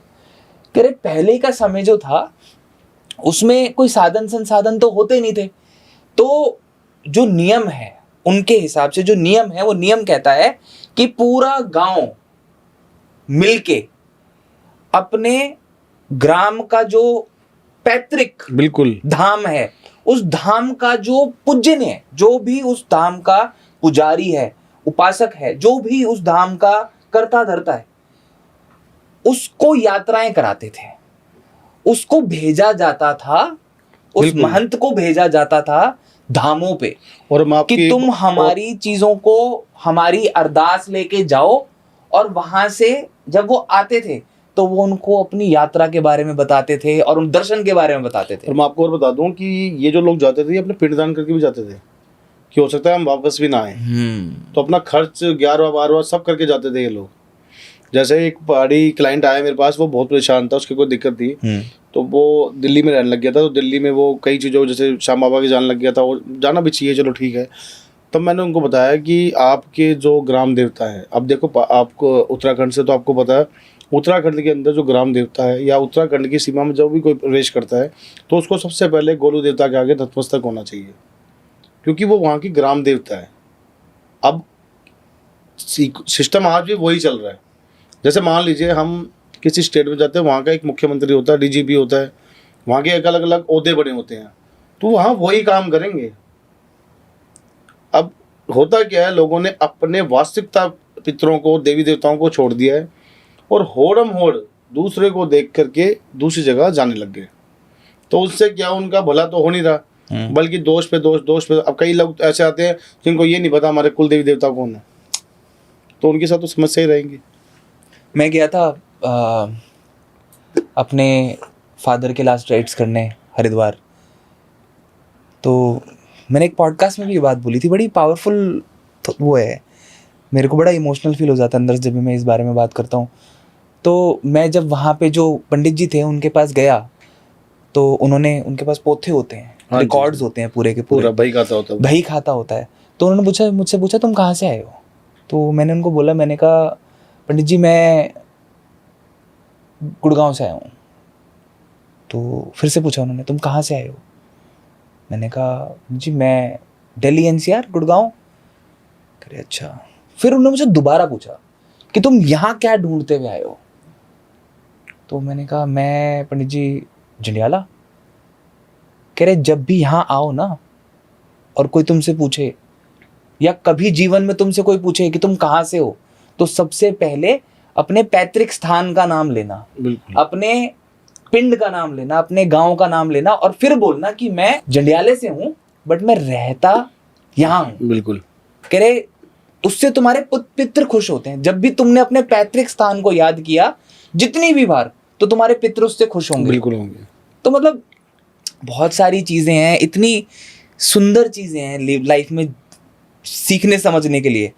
और दूसरी तरफ यहाँ पे ये फेक तांत्रिक, फेक स्पिरिचुअल हीलर्स, मैं आपसे जानना चाहता हूँ कि कौन से ऐसे रेड फ्लैग्स हैं या कौन सी ऐसी चीजें हैं जिनका एक इंसान को ध्यान रखना बहुत जरूरी है before getting into the trap, मतलब उस जाल में फंसने से पहले उनको क्या चीजें देखना बहुत जरूरी है? देखिए, सबसे पहले जो व्यक्ति और पूरी बिरला पुट्टी पोड़ के आ रहे हैं वो फेक है। असली तांत्रिक, मैं आपसे दावा करता हूँ, कभी आपके पॉडकास्ट में नहीं आएंगे। मोह माया से दूर, उनके पास समय नहीं है। वो आपके जन कल्याण के लिए, एक बंदे के जन कल्याण के लिए नहीं काम नहीं करते, वो सृष्टि के जन कल्याण के लिए काम करते हैं। अभी कुंभ हुआ था, कुंभ का मेला लगा था, आप सबको ध्यान होगा, प्रयागराज में महाकुंभ। तो वहाँ पर एक बाबा जी थे, यंग अवस्था में, शायद 40 प्लस के थे। तो उन्होंने कहा कि हम तो गंगा मैया की पूजा कर रहे हैं कि इस बार तांडव मचेगा और चारों तरफ पानी ही पानी होगा। आप ये बाबा की बात याद कर लेना, मैं आपको उनका लिंक भी दूंगा, उनका चैनल भी लिखा हुआ है, असली अघोरी की बता रहा हूँ आपको। और उन्होंने कहा था देख लेना क्या पड़ले आएगी। तो हम तो ये अरदास कर रहे हैं कि जितना हो सके उतना कम हो जाए, यानी कि वो तपस्या किसके लिए? जन कल्याण के लिए। और गंगा का मतलब सिर्फ गंगा नदी नहीं है, गंगा का अर्थ होता है पानी, वो उपजाऊ पानी। सभी नदियों को गंगा बोल दिया जाता है। तो आपने देखा था क्या पंजाब का हाल हुआ था, और क्या हमारा ही छोड़ो पूरे वर्ल्ड में क्या हालत हुई थी। चारों तरफ चाइना से लेकर के अमेरिका तक पानी में डूबे थे। ठीक है, तो वहां उनकी बात देखिए, उन्होंने कितनी तगड़ी प्रेडिक्शन करी थी। अब दूसरी बात, जितने भी लोग आपको रेमेडीज बता रहे बिना आपकी कुंडली देखे, मैं कह रहा हूँ आप सावधान हो जाइए, आप अपने जीवन को खराब कर लोगे। आप, ये एक वो वाली बात होगी कि पैरासीटामोल से एक आदमी बुखार ठीक हो रही है, तो ना उन्होंने आपकी एज पूछी, ना वजन पूछा, ना कोई बीमारी पूछी डॉक्टर ने कि ये मेडिसिन देनी चाहिए नहीं देनी चाहिए, उसने उठा के दे दी। जितने भी लोग रेमेडीज आपको बता रहे हैं, ये आपको नुकसान देंगे, क्योंकि आपकी कुंडली से एनालाइज होती है सब कुछ चीज़ें। कौन किसकी दशा चल रही है, कौन महादशा किसकी विषोत्तरी महादशा में अंतर्गत है, क्या उसमें कौन सा ग्रह उच्च का है, नीच का है, वक्री है, मार्गी है, उदय है, अस्त है, कितनी डिग्री में बैठा हुआ है, उसकी चंद्र कुंडली क्या है, लगन कुंडली क्या है, नवमांश क्या है, पूरा ब्यौरा निकलने के बाद रेमेडीज निकलती है। लेकिन मैं तो इंस्टाग्राम पे देख रहा हूँ जैसे मर्जी जो मर्जी बता दिया जाए। तीसरी, ये तो दो मैं आपको एक तांत्रिक की बता चुका हूँ, एक ज्योतिष की। तीसरी सबसे बड़ी चीज़ है कि कभी भी सोशल मीडिया के माध्यम से किसी पे भी जल्दी से ट्रस्ट ना करें। तंत्र क्रिया डंके की चोट पे प्रूफ होने के बाद ही करवाएं। ये आपको आबादी से बर्बादी की ओर ले जाएगी अगर गलत चीज़ें निकल गई। मेरे को एक क्लाइंट ने बताया कि उसको किसी बाबा जी ने एक मंत्र दे रखा है। मैंने कहा बोल, उसने वो मंत्र बोला तो वो मंत्र ही गलत बोल पा रहा है बेचारा, उसकी गलती क्या थी। और उससे एक जोत जलवाई जा रही है रात को 12 बजे, और वो माँ बंगलामुखी का मंत्र बोल रहा है। तो मैंने कहा पहले तो आपको उच्चारण ही गलत है, शब्दों का खेल ही बदल जाएगा। अगर एक भी शब्द ऊपर नीचे हुआ तो इन चीज़ों, ये पक्के रेड फ्लैग हैं। जिनको कुछ नहीं आता वो देखो, जब आपको ज्योतिष नहीं आएगी तो आपके पास एक ही साधन है ज्योतिषी बनने का, आप रेमेडीज बताना चालू कर दो। कुलचे खाओ, शराब पियो, वाइफ को पायल दे दो, प्राइवेट पार्ट पे दही लगाओ, हाँ ये दही लगा लो, इससे अच्छा उससे पूछो क्या होगा, इससे पूछो सही। मतलब बहुत सी चीजें ऐसी है जो ये रेमेडीज वगैरह बताई जाती है। ये वो लोग हैं जिनको ज्योतिष नहीं आती, जो कुंडली नहीं देख सकते। अब जब कुंडली नहीं देख पाएगा तो ऑब्वियसली बात है वो उसने क्या करा, जैसे मान लीजिए आपके मिलियंस में व्यूज है, तो उसने सभी को एक ही रेमेडी से बता दी कि आप जाओ और ये काम कर लो, सारे ये काम करो, सबका बल्ले बल्ले हो जाएगी।